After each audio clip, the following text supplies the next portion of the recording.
본 방송은 iblog.com을 통해서 송출되고 있습니다.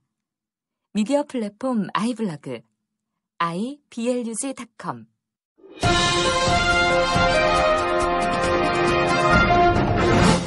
네, 청취자 여러분 안녕하십니까. 하늘 비밀을 풀어드립니다. 황 목사의 비밀의제 시간입니다. 안녕하세요. 안녕하세요. 네, 황 목사님 안녕하세요. 안녕하세요. 오늘 목소리가 3개죠? 네, 우리 신계 형제 인사드리겠습니다. 안녕하세요. 안녕하세요. 네, 지난번에 이어서 이제 두 번째 방문이시네요.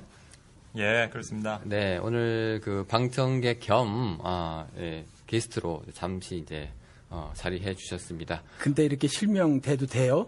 뭐 저희도 뭐 이미 다 털렸고. 근데 저는 실명을 안 됐거든, 지금까지 방송에서요. 아, 웹페이지, 홈페이지 공개되고. 그래. 그랬군요. 한 번 됐구나. 네네. 그렇죠? 예. 가끔 제가 또 말실수 아닌 말실수로 목사님 실명 나오고 막 그랬었어요.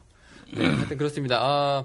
댓글들을 또 가끔 달리기 시작을 하는데요. 여기 여러분 댓글 달려주신 것 중에서 그 천국과 지옥 얘기가 있었어요. 그래서 목사님이 이제 거기 또 추가 댓글을 달아주시고 막 그러셨는데 우리 그거 목사님이 약속을 하셨더라고요, 댓글에서. 예. 네, 그래서 근데 제가 그 방송을 들어보니까 제가 다시 한번 들어봤거든요. 네. 예, 아니요, 뭐 그거. 네. 근데 천국에 대해서 그 댓글 달린 거 그런 오해를 하실만하게 제가 말을 했더라고요. 그래서 조금 좀 자세하게 제가 좀 자세하게라고 말을 했는데 사실은 천국에 대해서는 자세하게 사실은 말할 수 없어요. 왜냐하면 성경에 천국에 대해서 자세하게 말을 해놓고 있지 않거든요. 그래서 성경에는 그래도 비유를 통해서 그 밖에 다른 구절들이 뭐라고 말하고 있는가에 대해서 우리가 방송을 하나 만드시자고요. 네, 근데 댓글을 보니까 예. 좀 진지하시기도 하고 좀 심각하시기도 하고 막 그래요. 야, 예. 그럼 나 지금까지 잘못 믿고 있었냐 뭐 이런 분위기라서. 그렇죠. 네, 근데 그때 목사님께서 이제 하시던 말씀이 이제 그 너무 지나치게 치우친 쪽으로 이제 강조하시다 보니까 예. 그걸 이제 균형을 좀 잡으려고 하시다 보니까 이제 그렇게 된 것 같은데. 예, 왜냐하면 전부 내세 중심적으로 네. 이해를 해버리니까. 내세만이다. 그렇죠. 뭐 그렇게만 이해하니까 그것에 대해서 좀 그렇진 않다. 천국이라는 거, 영생이라는 게 꼭 그런 의미만 아니다. 그걸 말씀을 드리려고 하다 보니까 이 땅에서의 그 천국살이, 하늘살이를 강조하다 보니까 이제 그렇게 오해를 하실 만하게 말씀이 전달이 됐는데 조금 한번 풀어보자고요. 시간을 가지고. 네, 목사님 약속을 해주셨으니까 저희가 조만간 또 그 에피소드 한번 다뤄보도록 하겠습니다. 그리고 또 하나 저희 주기도문으로 이제 저희 한번 에피소드를 만들어 달라 하고 저희한테 요청하신 분이 계셨는데요. 사실 저희가 중복할 필요가 없을 것 같아요. 왜냐면은 저희가 이미 공지사항에 우리 황 목사님 심무하시는 그 작은 자교회 웹사이트 지금 저희가 걸어놓고 있거든요. 거기 들어가시면은 주일 설교인가요? 예. 메뉴가 거기에 보시면은 예. 11조 하고 그다음에 여러 가지 또 많이 말씀해 놓은 것 중에서 우리 주기도문 기도란 무엇인가 뭐 어떤 제목으로 그러니까 뭐 이렇게 기도하지 말라. 처음에 이렇게 기도하라라고 가르치시기 전에 이렇게 기도하면 안 된다고 예수님이 먼저 말씀하셨거든요. 그래서 이렇게 기도하지 말라라는 제목으로 한 2번, 그리고 이제 주기도문 내용 가지고 이렇게 기도하라 이거 가지고 한번 몇 번 이렇게 설교를 했어요. 그러니까 저희 웹사이트에 들어오시면 있으니까 거기 공지사항에 저희 웹사이트 주소를 아마 영호 씨가 써놓으셨죠? 네, 공지에 띄워놨습니다. 올려놓으셨죠? 그러니까 찾아 들어오셔서 거기 본문 말씀이 있으니까 마태복음 6장이라고 쓴 거 설교 제목이 저도 지금 기억이 안 나요. 그런데 마태복음 6장 이야기니까 거기에 들어가셔서 들으시면 될 것 같아요. 작년에 하신 예. 설교인가요? 언제? 그렇죠. 작년이죠. 네, 작년에.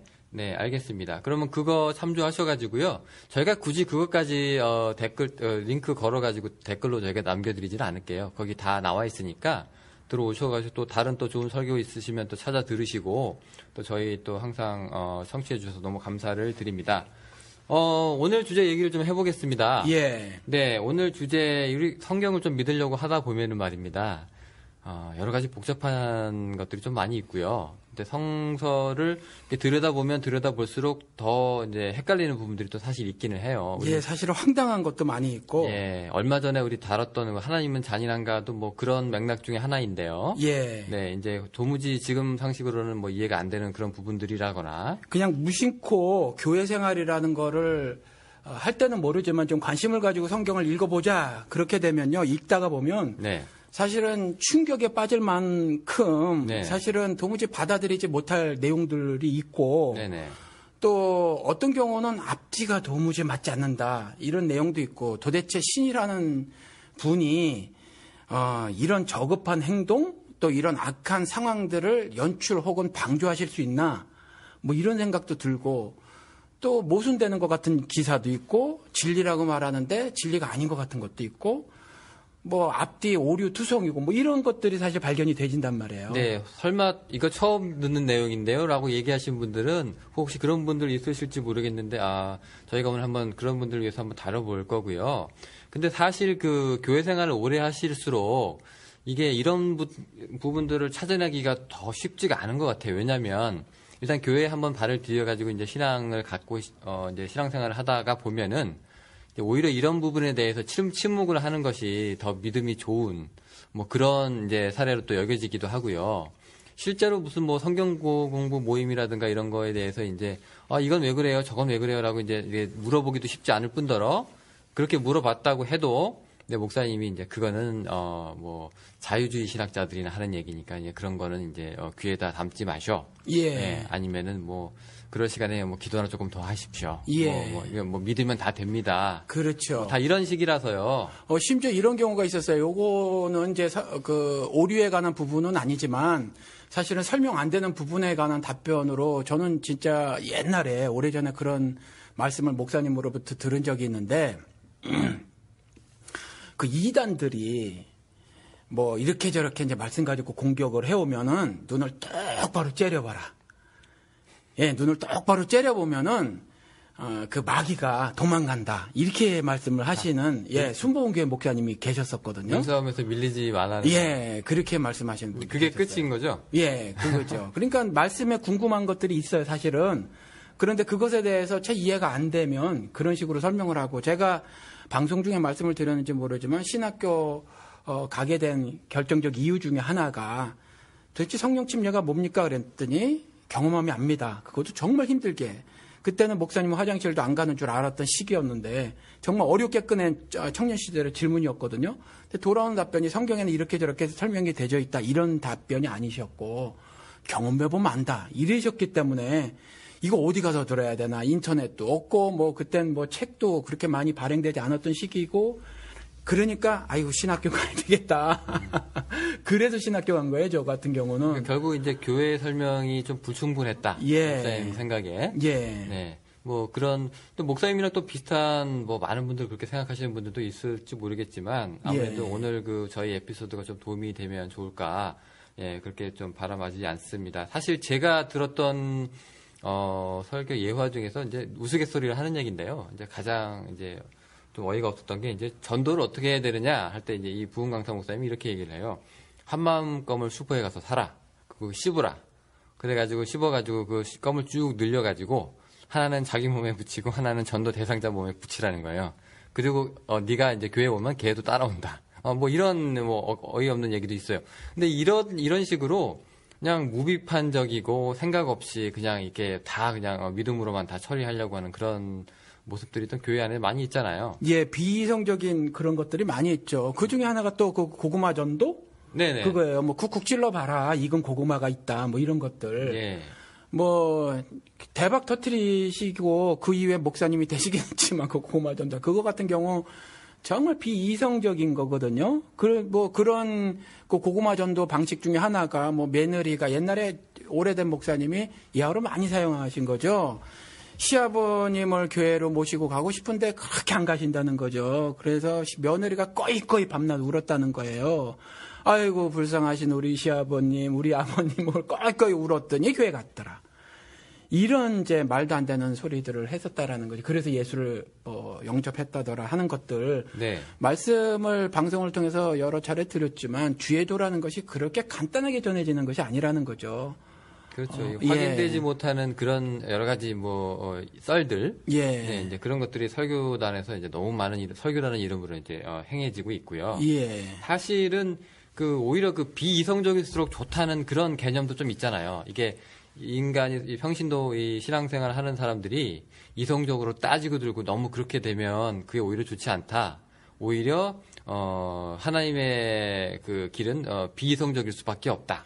그게 저는 스스로 교회 생활을 오래 하면 할수록 우리 흔히 자칭 평신도라고 스스로를 인식하고 계시는 분들이 그렇지 않은가 싶어요. 그게 이제 그 단에서 말씀을 전하시는 목사, 교사분들도 그렇게 말씀을 하시기도 하지만 스스로 예를 들어서 조금 전에 말씀드린 것처럼 성경을 읽다 보니까 모순되는 것들이 발견이 되졌을 때 어떻게 해답을 구할래야 구할 수가 없는 거예요. 그러다 보니까 아예 그냥 맹목적이 스스로 돼버리는 경우도 사실은 있지 않은가 싶어요. 네, 그런 경우도 있고요. 예. 혹시 그 신기혜 씨는 혹시 뭐 이런 경우 있으세요? 뭐 성서에서 뭐 은근한 침묵을 좀 강요를 당했다거나 아니면 이제 뭐 비성적일수록 더욱더 믿음이 강해지는 것 같은 뭐 그런 뉘앙스로 뭐 신앙생활을 좀 해보신 적이 있으신가요?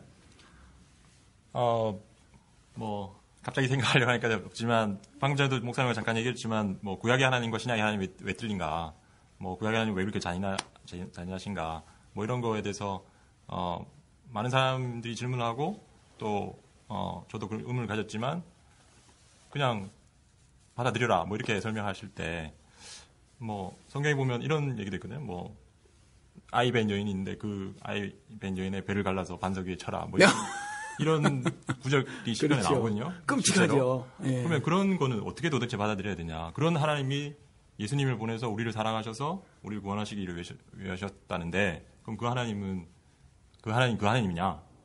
라고 당연하게 질문을 할 수가 있는데 그런 거에 대해서는 교회 내에서 이렇게 잘 설명해 주지 않고 또 그런 의문을 품는 것 자체를 이렇게 좀 어떻게 신앙이 없는 거라든지 아니면 성경을 많이 읽지 않아서 그렇다든지 아니면 뭐 시험에 들었다거나 시험에 들었다거나 뭐 부정해 이상한 성경 말고 이상한 책을 많이 읽는다든가 이렇게 받아들이는 경험을 했었는데요.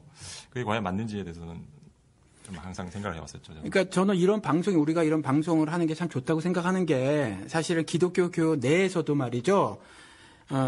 이런 식으로 말씀을 드려볼게요. 쉽게 말해서 독재자들이 옛날에 1980년도에도 전두환이 전부 방송 통폐합이라는 이름으로다가 언론을 막아버렸거든요. 사실 그때 저는 마지막 기독교 방송이 지금도 생각이 나요. 여자 아나운서가 이제 기독교 방송만 차라리 문을 닫으면 닫았지 안 넘겼거든요. 그래서 오늘이 마지막 방송입니다 하는 방송을 그때 했었어요. 그리고 나머지 전부 이제 통폐합을 시켜버렸잖아요.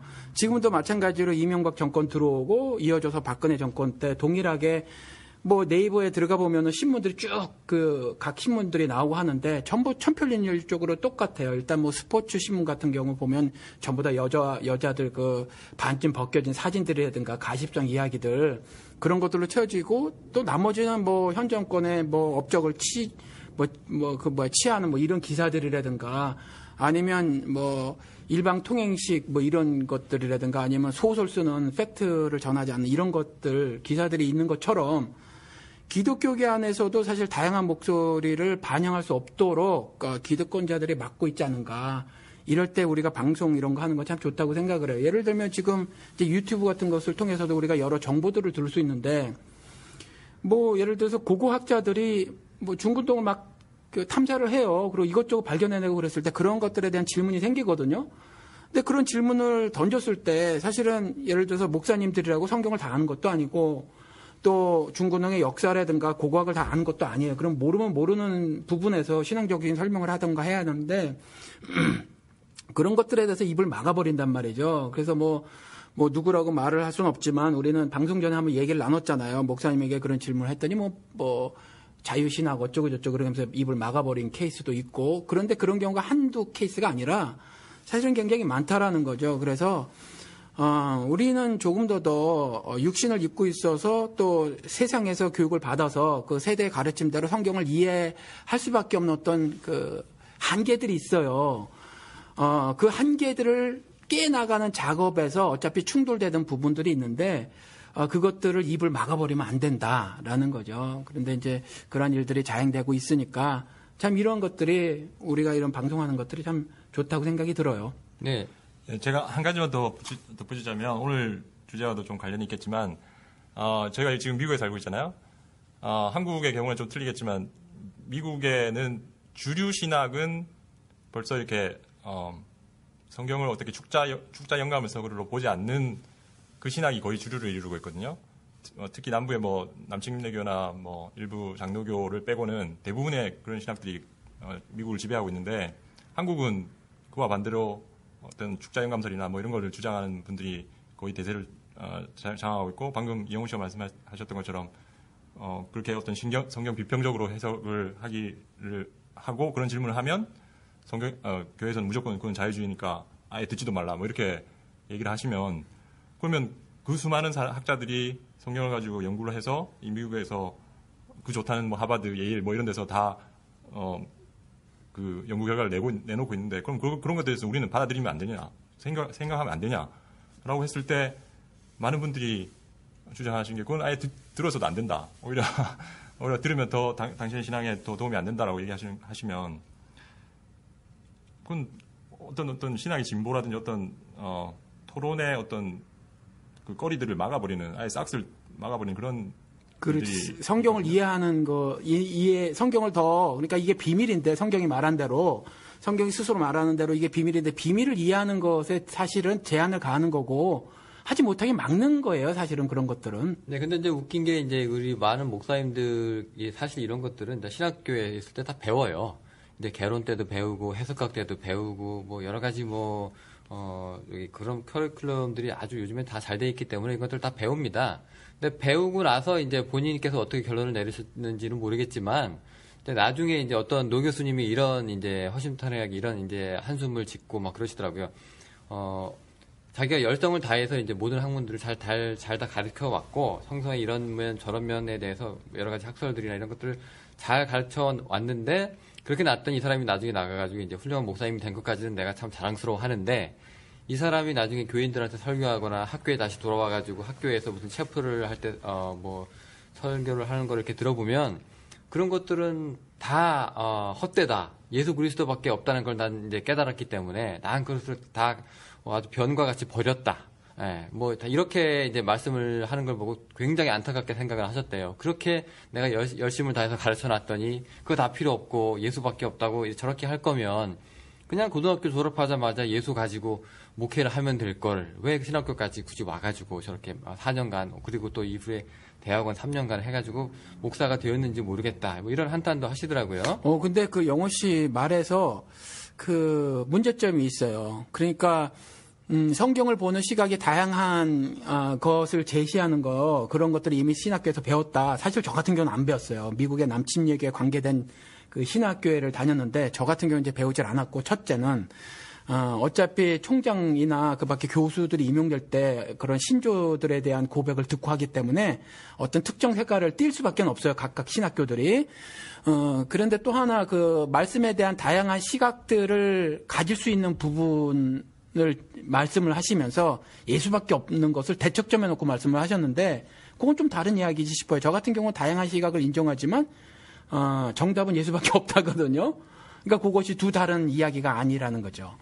제 얘기는 그거예요. 이제 예를 들어 이제 그 많은 것들을 배워가지고 예. 충분히 이 목사님 같은 경우에도 이제 여러 가지 자기가 이제 포용성으로 그걸 다 이제 공부를 했고요. 예. 교수님의 이름을 필요하니까 신학교에서 가르쳤던 거고, 예. 그것을 배워가지고 학점까지 받았던 분인데 이제 목회를 하게 되면 이렇게 싹 돌아가지고요. 예. 방향이 완전히 바뀌어가지고 그런 거는 보지도 말라 성도들한테. 예. 그런 거는 읽지도 말라. 이렇게 이제 통로를 이제 막아버리니까. 예. 이게 저기 볼 때는 내가 공부해 봤는데 이건 이렇더라 저렇더라라는 그런 뭐라고 해야 될까 진솔한 그런 게 아니라 아예 금기시해 버리니까 좀 문제가 있지 않나 싶기도 하고요. 자, 그럼 이제 본격적으로 이제 어떤 부분들이 이렇게 많이 모순되거나 이제 그렇게 보일 수 있는지에 대해서 우리가 좀 얘기를 좀 한번 해볼 텐데요. 우리 시작 편하게 그냥 창세기부터 갈까요, 목사님?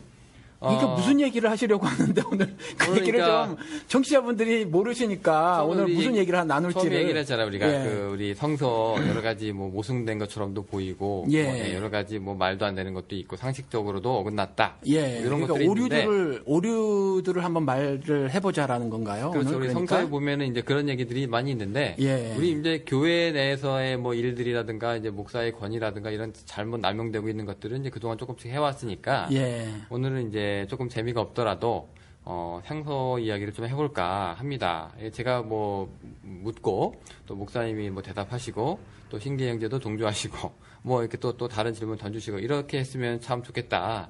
싶기도 한데요. 근데 오늘은 이거를 영훈 씨가 하자고 했기 때문에 영훈 씨에도 영훈 씨 이야기도 좀 해주고 그다음에 저도 질문하고 그럴게요. 네, 뭐 왔다 갔다 하면 좋겠죠. 예. 우리 아담이 하나님께서 지으실 때 아담이 이제 처음 인간으로 지으시고 이제 뭐 이렇게 얘기가 돼 있잖아요.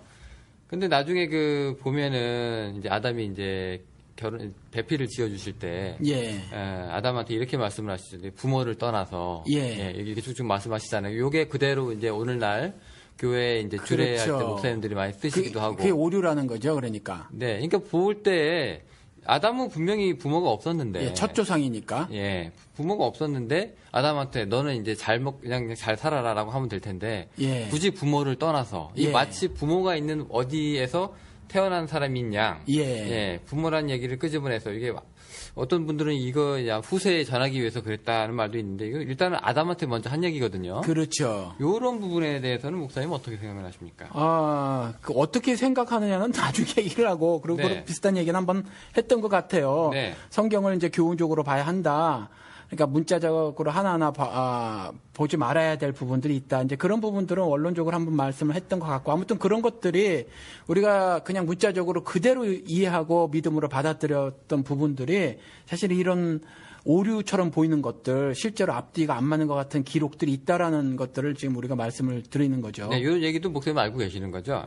그렇죠. 첫 조상이라고 하면서 부모가 있다니 부모를 떠나라니 그런 부분도 그렇고 또 아담의 아들 중에서 가인도 그렇잖아요. 네가 땅에 유리한 자가 될 것이다. 이렇게 하나님 말씀하셨더니 땅에 내가 유리하다가 사람들이 나를 죽일까 겁납니다. 하나님.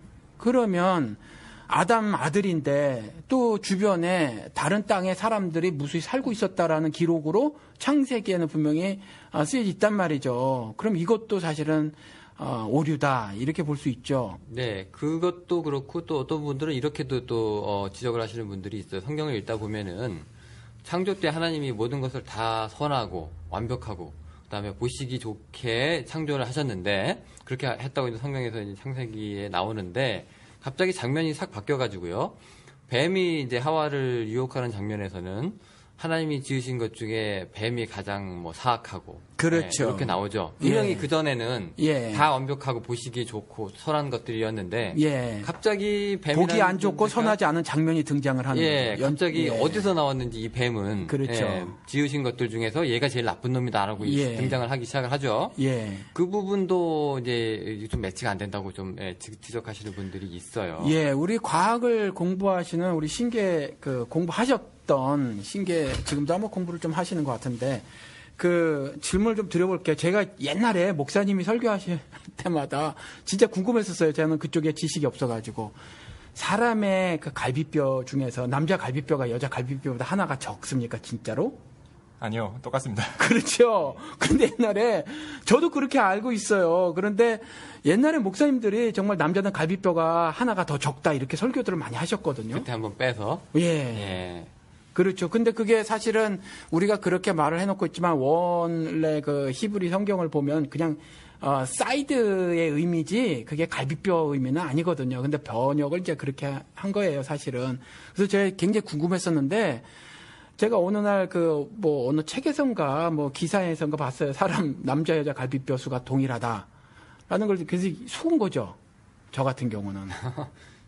설마 요즘도 그렇게 믿고 계신 분들이 있을지 잘 모르겠는데. 있을 겁니다. 제 생각에 있을 거예요. 상당히 있을 것 같아요. 그것도 그렇고 여기 남자 여기 목젖 튀어나오는 거 있잖아요. 여기 이게 아담스 애플이라고 하잖아요. 이게 따지고 보면 창세기에서 나온 건데 이게 먹다가 아담아 하니까 칵 걸려가지고 이렇게 튀어나왔다. 이거 주일학교 때 선생님들이 이제 애들한테 얘기하면 이거 잘 먹히거든요. 그렇죠. 그래요? 그래 영어 이름이 이게 아담스 애플이잖아라고 얘기하면 애들이 그렇구나 하고 깜짝 놀랍니다. 근데 사실 의학적으로 이게 아니잖아요. 그렇죠. 이게 뭡니까 이거? 왜 튀어나온 거야 이거? 뼈죠 뼈. 그냥 뼈. 남자에게만 나오는 뼈. 근데 그게 이제 아담스 애플이라고 이름이 붙었다고 이걸 갖다가 이제 봐라. 이렇게 또 얘기하시는 분들도 있고요. 조금 더 내려가서 우리 그 노아방주 얘기를 한번 해볼까요, 목사님? 그 노아방주, 이건 목사님도 그때 저랑 대화를 많이 하셨던 부분인데, 노아 방주 때 그 방주 안에 예. 모든 동물이 이제 다 들어갔다. 예.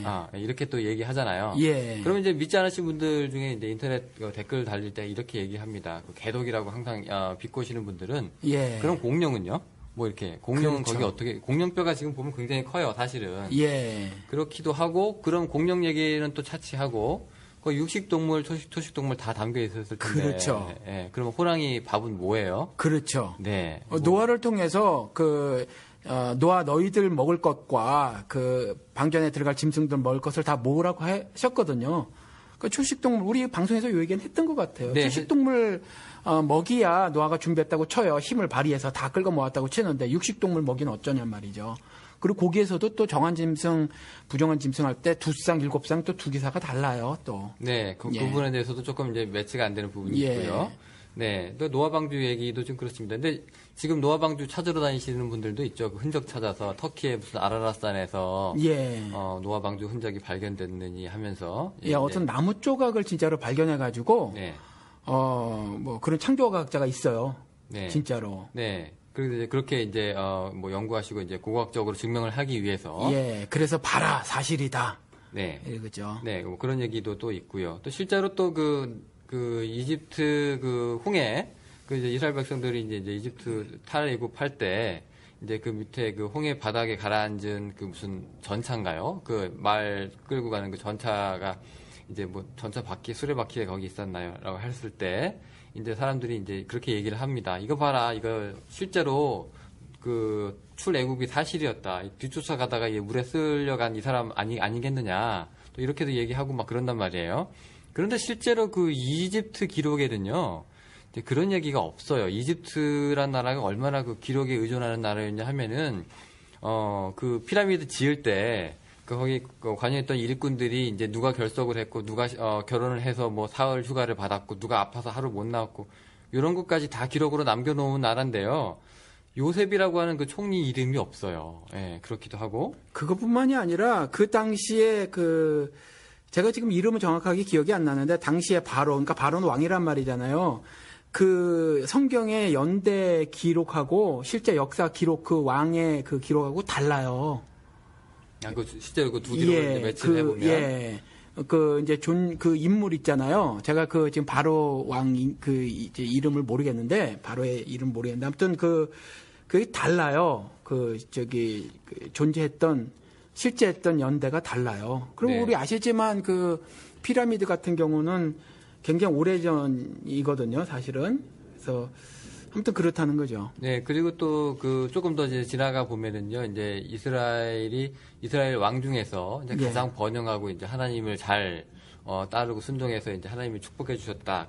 이제 그때 이스라엘이 가장 잘 이제 번영했다라고 하는 그 왕의 기사하고 예. 실제로 이제 나타나는 이제 문헌의 기사하고 좀 다르죠. 예. 실제로 이제 가장 악했던 왕이라고 하는 아합 예. 왕이라든가 이럴 때 이제 이 사람들이 실제적으로 이제 외부 문헌에 보면은 그때가 가장 영토도 넓었고, 예. 그다음에 뭐 조공도 많이 들어왔고, 뭐 이런 예. 식으로 예. 그렇게 이제 부의 측정을 했는데 성서는 그렇게 얘기하고 있지 않다는 얘기죠. 예, 우리 지금 뭐 성경 막 부시고 있어요, 지금. 예, 지금 안티 아니야, 얘들? 안티 지금 같이 나가는 거죠. 아니, 예. 말 나온 김에 막 해보십시다. 그러면 나중에 이거 목사님 어떻게 수습하시는지. 뭐 수습은 전 못해요. 제가 늘 말씀을 드리는데 제가 제 인생도 책임 못 지는데 남의 인생까지 책임 못 지거든요. 그러니까 저도 하나만 좀. 예. 예.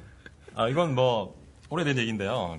제가 알기도 한 50년 전에 벌써 이런 문제가 나왔던 것 같은데 그 김재준 목사님이 이 문제를 제기하셨다가 그 기장과 회장이 나뉘는 결정적인 계기가 됐던 걸 저는 기억하는데 모세 오경이라고 하는데 김재준 목사님 주장하신 모세가 모세오경을 쓴 게 아니다라고 주장을 하셨다가 굉장히 분란을 일으켰거든요. 왜냐하면 여러 증거가 많아요. 왜냐하면 신명기 맨 마지막 장에 보면 모세가 죽었는데 죽은 뒤에 얘기가 나오거든요. 그렇죠. 그리고 뭐 어떤 정확히 뭐 제가 민수인지 어딘지 정확히 모르겠지만 어디 보면 모세는 이 사람이 어떤 사람보다 무슨 온순한 사람이다. 정확한 워딩은 아니지만 그런 얘기도 나오거든요. 자기가 자기 글을 쓰면서 자기에 대해서 이 사람이 천하보다 뭐 온순한 사람이다. 예, 주변의 모든 사람보다 온유한 것이 승하더라 이렇게. 그렇죠. 그런 식으로 쓴다는 게 말이 되느냐라고 해서 자기 자랑한 거네. 예, 그죠? 그렇죠. 그렇게 되면 그럼 모세 오경을 모세가 안 썼으면 어떻게 누가 썼느냐를 주장하면서 여러 가지 고고학적 증명을 들면서 이제 뭐 노아 홍수에 관한 것을 길가메시 서사시라든지 그런 것들을 인용해서 그 당시에 어떤 그 아람 지방의 어떤 그 신하들을 차용해서 누군가 이거를 자기들의 역사로 만들기 위해서 집대성했다. 이렇게 주장을 했다가 굉장히 된통당한 한당 경우가 있었다고 생각해요. 네. 그러니까 이 원인, 제가 이렇게 말씀드리는 건 뭐냐면, 그러니까 이 방금 여러 가지 말씀하셨던 그 세부적인 내용은 제가 잘 모르겠지만 가장 중요한 문제는 그러니까 성경을 정말 이 문자적으로 해석할 것이냐, 아니면 어떤 그 문자적인 걸 넘어서서 어떤 해석을 그러니까 어떤 해석을 통해서 이걸 다른 의미로 받아들일 것인가, 그 문제가 가장 저는 중요하다고 생각하거든요. 그래서 그런 점에 대해서는 이영훈 씨는 어떻게 생각하는지 한번, 저는 그쪽 관점에 그쪽 분들이 얘기하시는 것에 대해서 제가 많이 들어보질 않았기 때문에 혹시 그런 것에 대해 좀 공부를 하셨던 이영훈 씨는 어떻게 그분들은 설명을 하시고, 저는 그렇게 개인적으로 생각을 하면 이게 목사님한테도 나중에 똑같은 질문을 한번 해주시고요. 이게 그 모세오경을 모세가 써야 은혜롭다고 생각하시는 분들한테는 모세오경이 그렇게 중요한 일일 수밖에 없을 거예요. 하나님 입장에서는 이게 모세가 썼든 뭐가 됐든 이게 하나님께서 남기신 것이 맞다고 신앙을 하는 사람들한테는 큰 의미가 없거든요. 그런데 이제 모세오경은 굳이 모세가 써야만 했다는 그 교회의 그 전통이라고 해야 될까요? 그 성경 무호설도 저는 그게 어떻게 보면 하나의 이제 성서의 무호가 아니라 이제 교회 전통을 얼마나 사람들이 이제 신앙하느냐 그런 문제라고 생각을 하거든요. 그렇기 때문에 저는 우리가 그런 것들을 갖고 올 때 성서에서 실제적으로 이제 정말로 관심 있게 얘기를 하려고 하는 부분은 차치하고, 이제 엉뚱하게 이게 모세가 썼냐 안 썼냐 가지고 이제 의미를 부여를 하려고 하는 그 자체가 저는 조금 엉뚱한 곳에 에너지를 쓰고 있는 것이 아닌가라는 생각이 좀 들고요. 근데 지금 현재 요즘에는요, 그 모세오경의 저자에 대해서 일부를 모세가 썼다고 하고, 사후의 기록을 비롯한 또 일부는 제3의 좀 알려지지 않은 저자가 썼다, 그렇게 말을 해요. 사실은. 네, 그렇게 말을 한 지가 오래됐어요. 사실 이거 신학교 가면 다 배워요. 이게 JEDP라고 그래가지고 이게 다 전승들이 어떻게 꾸며지고 하는 그런 것들 다 배우고요. 어떤 신학자는 모세 6경이라고 그래서 이게 5권이 아니라 6권으로 모아야 된다는 분들이 있고 막 그렇거든요. 근데 어쨌건 이게 모세 5경이란 거는 어떻게 보면 이게 이스라엘의 전통인데, 그런 이제 전통까지 우리가 그대로 차용을 해가지고 모세라는 인물에 대해서 우리가 그렇게 신학적으로 큰 의미를 부여하면서까지 모세오경을 우리가 무슨 이게 성서의 권위 마냥 우리가 이걸 갖고 이제 놓지 않으려고 할 것인가, 그렇게 중요한 얘기인가, 뭐 그런 생각도 좀 들어봅니다. 다른 얘기가 계속 우리 남아 있어서 조금 더 진도를 나가보겠습니다. 예, 왜냐하면 이걸 못 들어보신 분들도 계실 거니까. 네네. 예, 뭐 그 얘기 하는 김에 출애굽 얘기를 해보자고요. 70명 내려갔는데 4대 만에 엄청난 수로 불어난 것 같은 경우도 도무지 받아들이기가 쉽지 않다라는 거죠. 네, 아무리 이스라엘 백성들이 이제 생식 능력이 뛰어나다고 하더라도, 네, 그리고 또 출산이 또 잘 한다고 해도, 네, 이제 그런 거 이제 믿지 못하겠다 하시는 분들도 있고요. 그렇죠. 그리고 솔직히 이거 제가 가끔 하는 얘기인데 신약으로 넘어와서요, 예수께서 이제 믿음의 중요성에 대해서 말씀을 하실 때, 겨자씨를 봐라, 이 세상에서 가장 작은 씨앗인데 너희들이 그 조그만한 그 겨자씨만한 믿음도 없다라고 얘기를 하셨거든요. 그런데 이제 현미경이 발견되고 나서부터 겨자씨보다 더 작은 씨앗이 이제 현미경으로 이제 관측이 됐어요. 뭔지 이제 과학자들이 이제 발견해냈단 말이에요. 이 사건을 가지고 그러면 성경이 오류가 없다는 것을 증명하기 위해서 그 고집을 우리가 고집을 하다 보면 예수께서 얘기하신 그 겨자씨가 세상에서 제일 작아야 된다는 것도 지금 같이 옵션으로 껴야 되거든요. 근데 현미경으로 발견한 세상은 그렇지 않다는 얘기예요. 그렇게 되면 둘 중에 하나입니다. 현미경이 틀렸거나 예수가 틀렸거나예요. 근데 예수가 얘기하는 거는 그 겨자씨가 세상에서 제일 작은 씨앗이냐 아니냐가 중요한 게 아니라, 그죠? 그게 너희 믿음이 이만큼이라도 있어봐라 이 자식들아 라고 이렇게 얘기하시는 그런 장면인데, 우리가 엉뚱한 것에 지금 초점을 두는 경우도 좀 사실 있어요. 신학으로 지금 넘어왔는데. 예, 근데 이제 그 겨자씨보다 작은 거는 그 오키드가 뭐죠? 그 난씨 같은 게 이제 더 작다는 거예요. 그 난씨가 더 작은데 사실은 그 당시에 그 중군동에서 난 이런 것들이 발견하기 그때 당시에 그들에게 말하는 예로서 가져오기가 사실은 그렇고, 당시에 이제 씨 뿌려 먹는 것 중에서는 지금까지도 발견된 것은 제일 작은 건 겨자씨가 맞대요. 그러니까 이제 뭐 그런저런 정황을 좀 살펴보고 하면 그 말이 틀린 건 아니에요. 다만 이제 그런 것들도 여전히 공격당할 소지가 있는 기록은 분명하다라는 그렇습니다. 거죠. 그 당시 예. 이제 예수 당시에 그 1세기 때 그 지중해 지방은 예. 거기서는 이제 겨자씨가 제일 작은 씨앗이 맞습니다. 근데 이제 그 다른 지방으로 갔을 때나든가 이렇게 했을 때 오히려 그걸로 이제 딴지를 걸거나 이제 뭐 이런 경우가 있는데 그리고 이제 그 이후에 한참 지나서 예. 담배 있잖아요. 담배. 네. 우리 담배도 한번 다뤘는데 담배 씨도 이제 더 작은 거로 알려지는데 그 당시에 이제 그때니까 그 예수님 말씀하셨던 당시에 담배가 그때 있었는가 그건 지금 몰라요. 네네. 예. 예, 어쨌건 뭐 없었나 보죠. 뭐 예. 예. 어쨌건 이제 이런 식으로 해서 이제 예수의 메시지하고 지금 겨자씨까지 그 예수의 메시지를 너무 강조하다 보면 이 겨자씨가 세상에서 제일 작은 씨앗이 되어야 된다는 이 과학적인 이제 다툼까지 이제 있어야 되거든요. 예. 성경은 이제 이런 책은 아니지 않습니까? 우리가 그렇죠. 생각을 할 때 이제 이런 부분도 좀 있고요. 그리고 이제 우리 열왕기나 역대상 이렇게 두 문헌을 비교를 해보면 우리 왕 얘기할 때 좀 맞지 않는 부분들이 있고요. 그렇죠. 네, 이게 신약에서도 나타나죠, 목사님이 예, 족보 뭐- 얘기할 때. 네? 족보 얘기할 때. 족보 얘기할 때 네. 그렇죠. 그 얘기도 한번 말씀을 드린 것 같아요. 제가 그 마태복음 1장 가지고 낙호의 의미라는 제목으로 설교를 한번 했어요. 뭐 낙호했는데 이게 도대체 무슨 의미인가 하고 한번 찾아 들어가 본 적이 있거든요. 그러다 보니까 그거를 한번 손으로 세봤어요. 이렇게 손으로 이제- 세봤는데 예. 근데 14대씩 3개로 나눠졌는데 그러면 3, 42, 42대인데 셔보니까 41예요. 그러니까 이런 것도 잘못이라는 거죠. 네. 예. 네, 그렇기 때문에 이제 우리가 이제 이런 부분에 대해서 이제 많은 분들이 아, 그랬어? 라고 이제 사실 이제 중요하게 생각 안 하셨던 분들도 있고 모르셨던 분들도 있고 그런데 그러니까 쉽게 말해서 성경에는 오류가 있는가? 네네. 있어요? 요거 하나만 더 얘기할까요, 목사님? 예. 그 복음서에 보면 이런 얘기 나옵니다. 예수께서 시장하셔가지고 예. 그때 제가 정확히 기억이 안 나는데 목이 마르셨나 시장하셨나. 예. 그래서 근처에 이제 무화과 나무를 찾으셨는데 예. 마침 그 무화과 나무의 열매가 이제 열리지 않았어요. 예. 그래서 예수님이 저주하셨죠? 시장하셔서 저주를 하셨어요. 예. 근데 그때 성경 기록에 보면은 그때 뭐 6월절 지나고 얼마 전이었나 하여튼 뭐 그런 시기였는데 예. 그 당시는 이제 실제로 시기적으로 무화과 나무가 열매가 없는 시기입니다.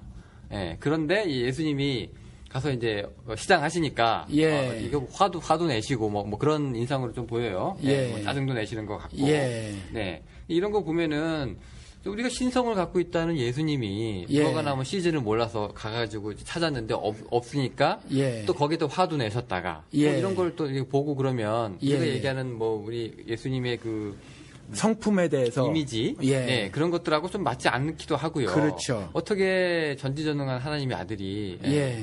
무화과 나무에서 열매 언제 열리는지도 모르시고 또 모르면 열리게 하시면 되는데 또 없다고 또 화도 내시고 또 뭐 이러시냐 뭐 이렇게도 또 비판하는 사람들이 있어요. 예, 병 고쳐 주시고 제사장에게만 보이고 알리지 마라 뭐 이런 것도 있고. 네. 근데 우린 복음 전파를 사명으로 알고 있단 말이죠. 그러시죠? 예. 네, 그러시기도 하고요. 그 다음에 또 바울 서신으로 잠깐 넘어가면은 또 이런 거 있습니다. 뭐 여자가 여자의 머리는 남자고 남자의 머리는 그리스도고 뭐 이렇게 이제 나오죠. 예. 이게 어떻게 보면 이제 다단계 같이 예. 이게 계급화처럼 얘기를 해요. 예. 아래로부터 내려가면 예, 가부장적 시각을 가지셨구나 예수님이. 그럼요. 예. 또 그래서 이제 그렇기 때문에 이제 여자가 그다음에 바울 서신이니까요. 바울 예. 서신이니까 이제 여자가 또 남자를 가르치지 말라는 얘기도 나오거든요. 예. 실제로 그렇게 해서 여기 있던 그 포트워스에 있는 그 사우스웨스턴 신학교에서 예. 지금 축자 영감서를 지지하는 아주 그 영감설의 대가인 그 총장이 와가지고 실제로 그렇죠. 여자 교수들 다 쫓아냈어요. 예. 남자들을 니네들이 성경에 보면은 여자가 남자를 가르치지 못하는데 왜 가르치고 있냐? 아니 그래서 학생들이 관 들고 시위했었다면서요. 그건 이제 오기 전에고요. 오기 전에 예. 올까봐. 그저 그 사람이 오면 안 된다. 예, 이 사람이 온다. 예. 예. 그래서 이제 그 이 학교가 아니고 이 총장이 이제 다른 데 왔었을 때인데요. 예. 이 여자 교수가 이제 그 중에 한 분은 미국, 무슨 신학회에서 논문상도 받고 하셨던 뭐 대단한 인텔리도 있으셨고, 예, 또 어떤 분들은 그래서, 나중에 이제 고소까지 하고 막 그런 상황이 있었어요. 어떤 여자 교수 예. 마지막까지 남은 교수는 그랬다가 결국에 유야무야 돼서 이제 넘어갔었죠. 예. 근데 거기에 대해서 예를 들어서 뭐 한국 같으면 뭐 총학생회라든가 이런 게 있어서 총장실도 좀 점거하고 예. 뭐 머리띠 둘리고 우샤우샤도 할 법만 한데 예. 심지어 여기 있는 그 백인 여자들도 아무렇지도 않게 얘기를 해요. 이게 지금 2010년에 지금 미국에서 일어나고 있는 일입니다. 예, 맞습니다. 성서가 어떻게 얘기를 하느냐에 따라서 지금 이게 2014년에도 일어날 수 있다는 얘기예요. 그렇죠. 어떻게 받아들이느냐에 따라서. 문자적으로 여자는 종용할지니라. 그러니까 그게 말을 그렇게 그 뭐라고 해야 되나 예쁘게 써놔서 그렇지 쉽게 말하면 여자들 너희들 입 다물어 이거거든요. 그렇죠. 영어로 말하면 shut up. 네네. 이거예요. be quiet도 아니고 shut up이에요. shut up. 네. 여자들 조용히 해 이거거든요. 근데 그걸 이제 문자적으로 받아들여서 여자들 너희들 교수 안 돼. 가르치는 일 안 돼. 그런데 교회에서는 다 해요. 사실 목사 한 수만 안 주지. 그런 거 가르치는 데서 신학 공부하고 목사 되신 분들 교회에서 다 여자분들을 교사로 또 전도사로 고용들을 해서 같이 일들을 하고 있어요. 사실은. 왜냐면 이 교회의 반 이상이 여자분인데요. 예. 네, 그걸 다 내쳐버리면 교회는 정말로 인재가 없는 거죠. 그리고 유년부, 유초등부 남자들이 교사 안 하려고 하거든요. 힘들어요. 예. 여자 선생님들이 훨씬 잘하고 이렇게 잘 이렇게 좀 뭐라 할까 애들 잘 포용하기도 하고요. 예. 네, 좀 푸근하고 그렇습니다. 이런 분들도 있고요. 또 여기 또 바울 얘기 한 번만 더 할게요. 그 결혼하지 말라 그러죠. 예. 왜냐면 이제 곧 예수가 오시니까 예. 재림이 이제 얼마 안 남았으니까 그냥 되도록이면 그냥 싱글인 사람들은 그냥 굳이 결혼하려고 하지 말고 혼자 있어라 이렇게 얘기합니다. 근데 오늘날 이게 설교상으로 이제 설교 재료로 쓰인 적은 거의 없는 걸로 제가 기억을 하거든요. 그런데 이제 그것을 문자적으로 받아들이고 그 본뜻에 대해서 이해를 하지 못한 캐톨릭이 결혼하는 여자를 수녀로 만들고 결혼하는 남자를 신부로 만들어버리고 그런 결과를 초래했다라는 거죠. 그러니까 이 성경을 어떻게 보느냐에 따라서 신앙의 모습이 크게 달라질 수 있다라는 거예요. 네, 그렇습니다. 예. 네, 그래서 이제 근데 그런 것들을 갖다가 이제 성서의 가르침으로 볼 거냐. 성서는 생육하고 번성하고 땅에 충만하라고 또 해놓고 예. 또 바울로 가버리면은 되도록이면 결혼하지 않는 게 좋겠다. 예. 이렇게도 얘기하니까요. 예. 둘 중에 하나가 틀려야 하느냐 그러면 예. 또 이런 문제에 대해서 우리가 또 모순이라고 우리가 보이기도 하고 그렇습니다. 요거 하나만 더 하고 이제 마감을 할까 합니다. 이거, 목사님 이거 들어보셨어요? 이거, 마가복음 9장 1절에, 예. 너희 중에 죽기 전에 하나님의 나라가 권능으로 임하는 것을 볼 사람도 여기 있다. 예. 이렇게 얘기하고요. 누가복음 또 9장에 가면은 또 비슷합니다. 죽기 전에 하나님의 나라를 볼 사람도 여기 있다. 여기 서 있는 사람들 중에 있다. 예. 그렇게 얘기합니다. 예. 여기에 대해서 이제, 이게 재림이 아니다. 그냥 예. 뭐 예수의 뭐 초림이다. 이렇게 예. 좀 해석하시는 분들도 있고 그렇거든요. 예. 근데 그러려면은 모든 사람한테 다 그래야지. 예. 너희들 중에서 어떤 사람은 볼 사람도 있다. 막 이렇게 얘기를 하니까 예. 저는 이게 재림을 염두에 두고 말씀하신 것 같기도 해요. 사실은. 예. 네. 그런 자, 모순돼 보이죠. 네, 모순돼 보이고. 근데 이 부분에 있어서는 우리가 천국과 지옥에 대해서 말씀을 나눌 때 그것도 다시 이렇게 예, 요건 이제 하나님 나라라고 했으니까 천국 부분이거든요. 그건 이제 요것에 대한 해석은 그때 하자고요. 네, 그때 한 번 더 언급을 예, 할까요? 예. 네. 네, 자, 이 얘기로 지금 우리가 40분을 털었습니다. 자, 털었는데, 자, 목사님 입장에서 목회하실 때, 예. 이런, 여기, 우리가 지금 언급한 것 중에서 하나라도 대답을, 이렇게 질문을 좀 받아보신 적이 있으세요? 성서 왜 그래요? 예, 제가 그 목회를 시작하고 나서 저에게 질문하신 분은 한 분도 안 계셨고, 그런데 제가 이런 것들에 대한 질문을 스스로 해서 설교를 이렇게 하니까 그 이후에 질문들을 하신 분들은 계셨었어요. 그러면. 이제 그 이후에. 이런 내용들도 그 안에 있었나요? 내용 중에서? 뭐 그런, 지금 어떤 특정한 것이 기억나지는 않지만 아무튼지 뭐 우리 교회에서는 질문을 막는 교회는 아니니까 뭐 이런저런 질문들을 하시죠. 그리고 오해될 만한 것들, 도무지 이해 안 되는 거, 모순되는 거, 충돌되는 거 이런 부분들에 대해서 사실은 서로 고민들을 해요. 그리고 제가 뭐 다 해답을 달 수 있는 사람이 아니다라는 걸 말씀을 드리고 있기 때문에 같이 고민을 하는 거죠. 네, 같이 고민을 했었으면 참 좋겠습니다. 자, 그러면은 이제 이것 때문에 이제 고민을 하셨던 분들도 계셨고, 그다음에 이 문제를 또 처음 들어보시는 분들도 있었고, 아마 그러실 것 같아요. 이 청취자 여러분들 중에서는 요거 내가 교회 가면 목사님한테 한번 물어봐야지, 뭐 이렇게 또 생각하시는 분들도 계실지 모르겠는데, 자, 이거 다 하나하나 우리가 말을 하기는 좀 힘들 것 같고요. 이렇게 성서에 모순된 것처럼 보이는 이런 거를 우리가 보면 이게 좀 당황스러운데요. 우리가 어떻게 이거를 이제 바라보면 좋을까요? 성서에서 나오는 이런 것들을. 이거를 먼저, 두 분이 먼저 말씀을 해주셨으면 좋겠어요. 저희가요? 예. 왜냐하면, 우리 흔히 지금 이런 것들을 접하고 난 다음에 갖게 되는 그 시각들이 있을 거란 말이에요. 그런 시각들 한번 나눠보는 시간을 좀 먼저 가졌으면 어떨까 싶습니다. 그래서 그러면 먼저 영우 씨가 질문 한번 구체적으로 좀 한번 보시면 좋겠네요. 이런 그 모순들이 발견이 되는데 이런 모순들에 대해서 이런 모순이 있는 성경에 대해서 그러면 이걸 어떻게 지금 받아들이고 있습니까? 그러니까 구체적으로 성경이 진리예요? 그러니까 오류가 없는 책입니까? 그렇게 먼저 질문을 드려볼게요. 예, 아주 답변이 이제 구체적이네요.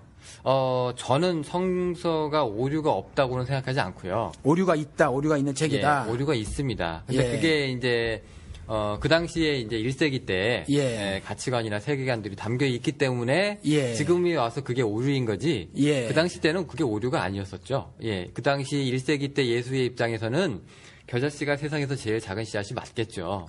그걸 얘기하는 겁니다.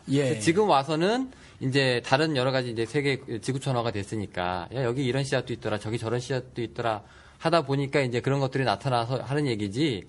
우리가 뒤에 거를 가지고 먼저 요 앞으로 가지고 들어가서 이랬으니 당신 이야기는 틀렸다라고 얘기하는 거는 일단 뭐 저는 좀 좋은 자세가 아닌 것 같고요.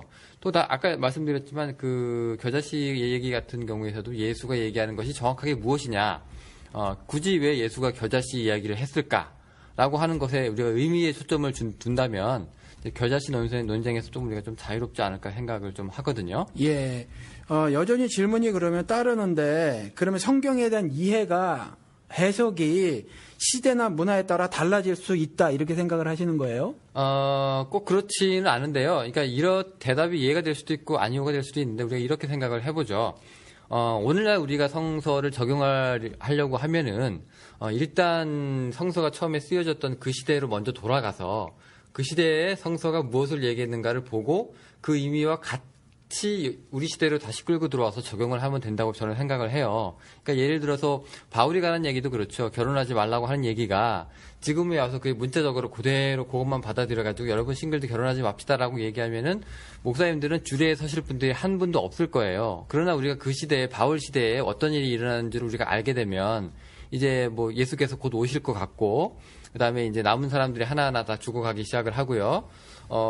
그런 증인들이 이제 다 죽어가기 시작하고, 이제 바울 자신도 예수가 이제 곧 오신다고 생각을 하시는 그 당시에는 바울이 말이 맞죠. 왜냐면은 이제 얼마 안 남았으니까 왜 굳이 1년이 될 수도 있고 2년이 될 수도 있는데 언제 결혼해서 언제 주님 맞을래? 라는 생각에서는 바울 얘기가 맞습니다. 그런데 그런 상황이나 정황을 고려하지 않고 그 문맥을 무시하고 컨텍스트 버리고 텍스트만 갖고 우리 시대에 들어와서, 지금 그렇게 하시는 목사님도 없겠지만은, 우리 여러분 결혼하지 맙시다 라고 얘기하는 사람은 없다는 얘기죠. 오히려 시간이 더 지나갈수록 가정 상담, 목회 상담 이런 식으로 해가지고 어떻게 하면 가정을 조금 더 풍성하게 만들 수 있을까에 대해서 기독교인들이 굉장히 많이 고민을 하고 있잖아요. 그런 걸로 따지면은 바울이 얘기한 거랑 거꾸로 흘러가고 있는 게 돼버리는 거예요. 예, 바울은 가정보다는 예수라 했는데 여기서는 우리 시대에는 지금 예수보다는 더 가정에 중심을 두는 듯한 그런 얘기를 막 하잖아요. 그러니까 그런 면에서는 우리가 조금 컨텍스트를 좀 알고 다시 우리 시대에 갖고 오면은 성서의 의미를 조금 더 정확하고 명확하게 우리가 알 수 있지 않을까라는 생각이 드는 거죠. 예, 바울의 진술에 대한 해석은 뭐 영훈 씨처럼 해석할 수도 있고 또 다른 해석도 있으니까 그건 그렇다고 치지만, 이와 같이 성경이 쓰여졌던 시대에 이렇게 이해하던 것을 그때 시대마다 다르게 이해해도 가능하냐라고 했을 때 지금 가능하다라고 하는 거예요. 그러면 진리라는 말은 그 동서고금 그리고 시대를 뛰어넘어서 변하지 않아야 진리란 말이죠. 그런데 그러면 성경이 진리가 아니다라고 말이 되는 거예요, 사실은. 그런데 그 바울 같은 경우에는요, 아까 얘기드렸던 것처럼 바울은 예. 그게 자기 의견이지 성서의 얘기는 아니에요. 근데 그게 성서에 실려 있을 뿐이죠. 바울이 나는 이렇게 생각하는 게 좋다라고 얘기를 한 거지. 여러분들이 결혼 안 했으면 좋다라고 하는 바울의 얘기지. 그것을 성서의 말씀으로 요즘에 안 받아들인다는 얘기예요. 아무도. 예, 그러면 성경에 기록된 건 하나님이 영감을 주셔서 기록했다 이쪽을 인정하지 않으시는 건가요? 그러면? 바울이 그러니까 그때 하나님께서 영감을 주셔서 바울이 사람들을 결혼 안 했으면 좋겠다라고 생각하지는 않아요. 그러니까 그것도 바울의 생각이고 하나님께서는 뭐 사람의 생각이나 가치관도 얼마든지 이용을 하시고 그 사람의 캐릭터도 분명히 살리시는 분이니까 저는 그런 면에서는 하나님이 그 사람을 통해서 이제 충분히 쓰셨다라고 생각을 합니다.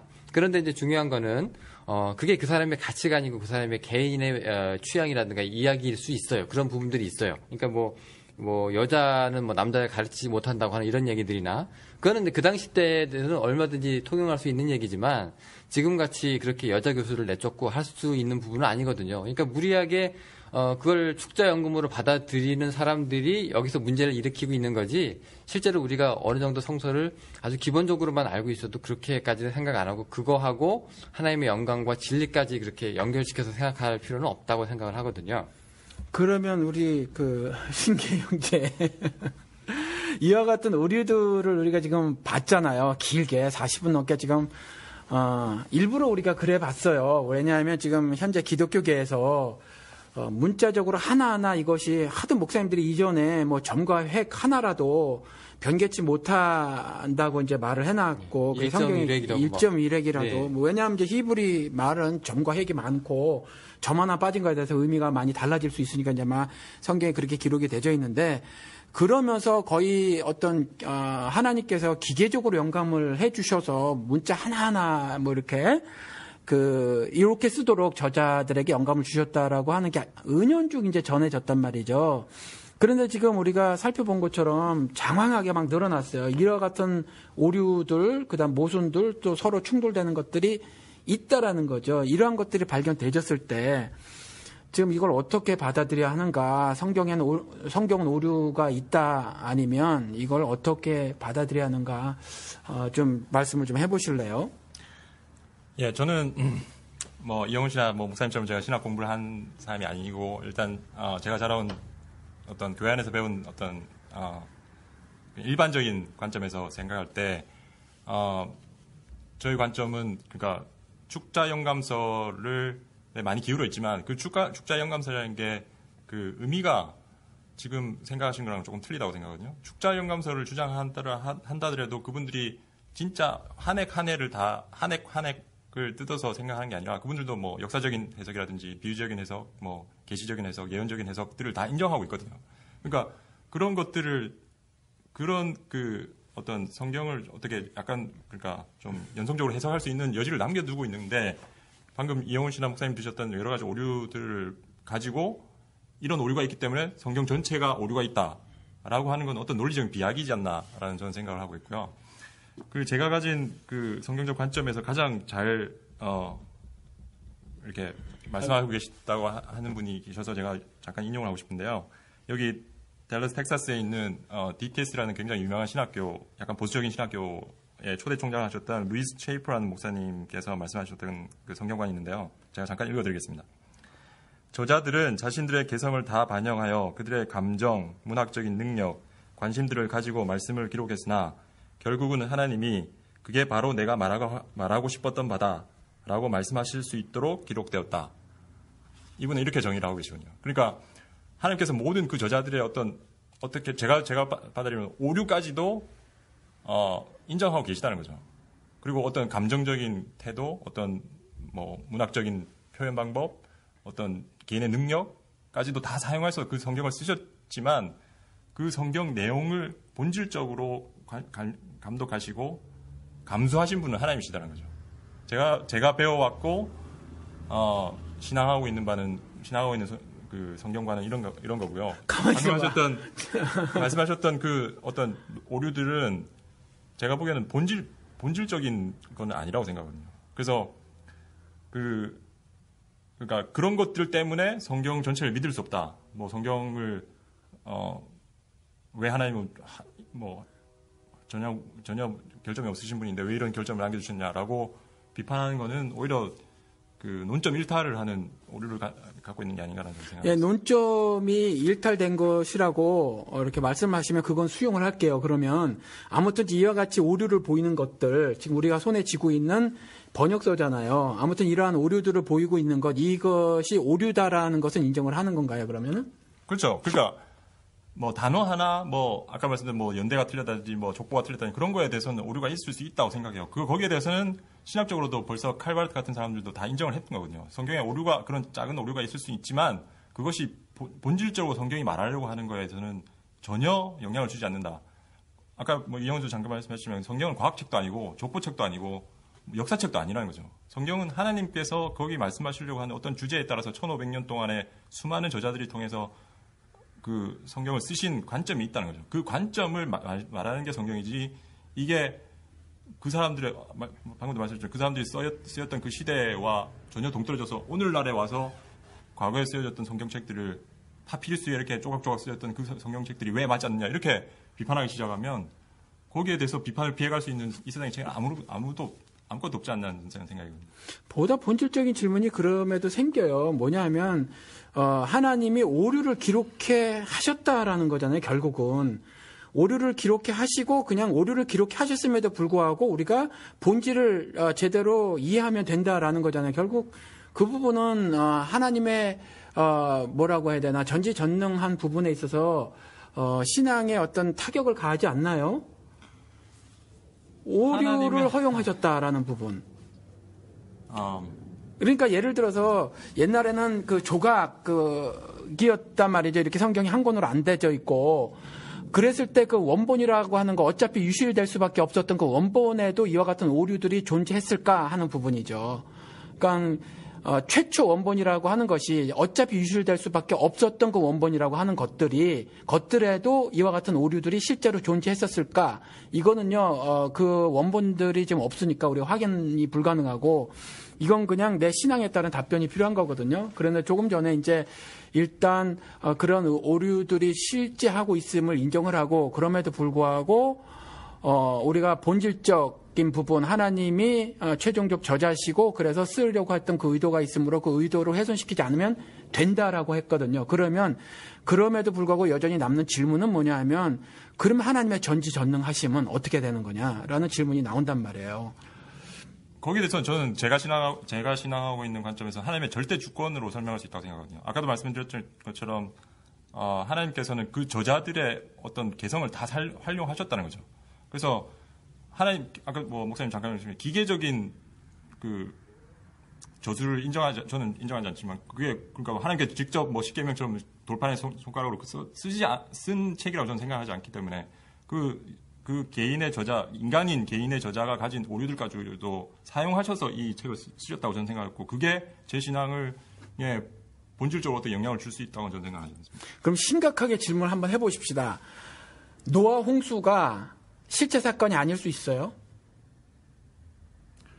거기에 대해서는 전 모른다고 하겠습니다. 성경에는 이렇게 쓰여 있지만 그게 구체적으로 어떻게 일어난지에 대해서는 성경이 말하고 있지 않기 때문에 저는 모른다고 대답하겠습니다. 좋아요. 모른다는 대답이 우리가 마음대로 해석을 해보십시다. 우리 신계 씨의 그 모른다는 대답을 제가 이렇게 공격을 받는 입장이 되죠. 저는 물어보기 위해서 이 자리에 나왔는데. 공격이 아니라 우리가 솔직히 다 지금 무장 해제하고 서로 대화를 하는 거예요. 이런 일들이 난 절대적으로 필요하다고 생각을 해요. 왜냐하면 우리는 지금 거울을 보는 것과 같이밖에는 몰라요. 그래서 누가 특별한 사람이 사실 신학 공부했다고 해서 얼마나 뭐 많이 알겠어요. 사실 신학 박사라고 하더라도 우리 박사 알잖아요. 어느 한 가지 토픽에 대해서만 세계 최고인 거지. 전반적으로 다 알고 있다라고 또 우리가 사실 그런 거거든요. 뭐 어느 학문이든지 간에.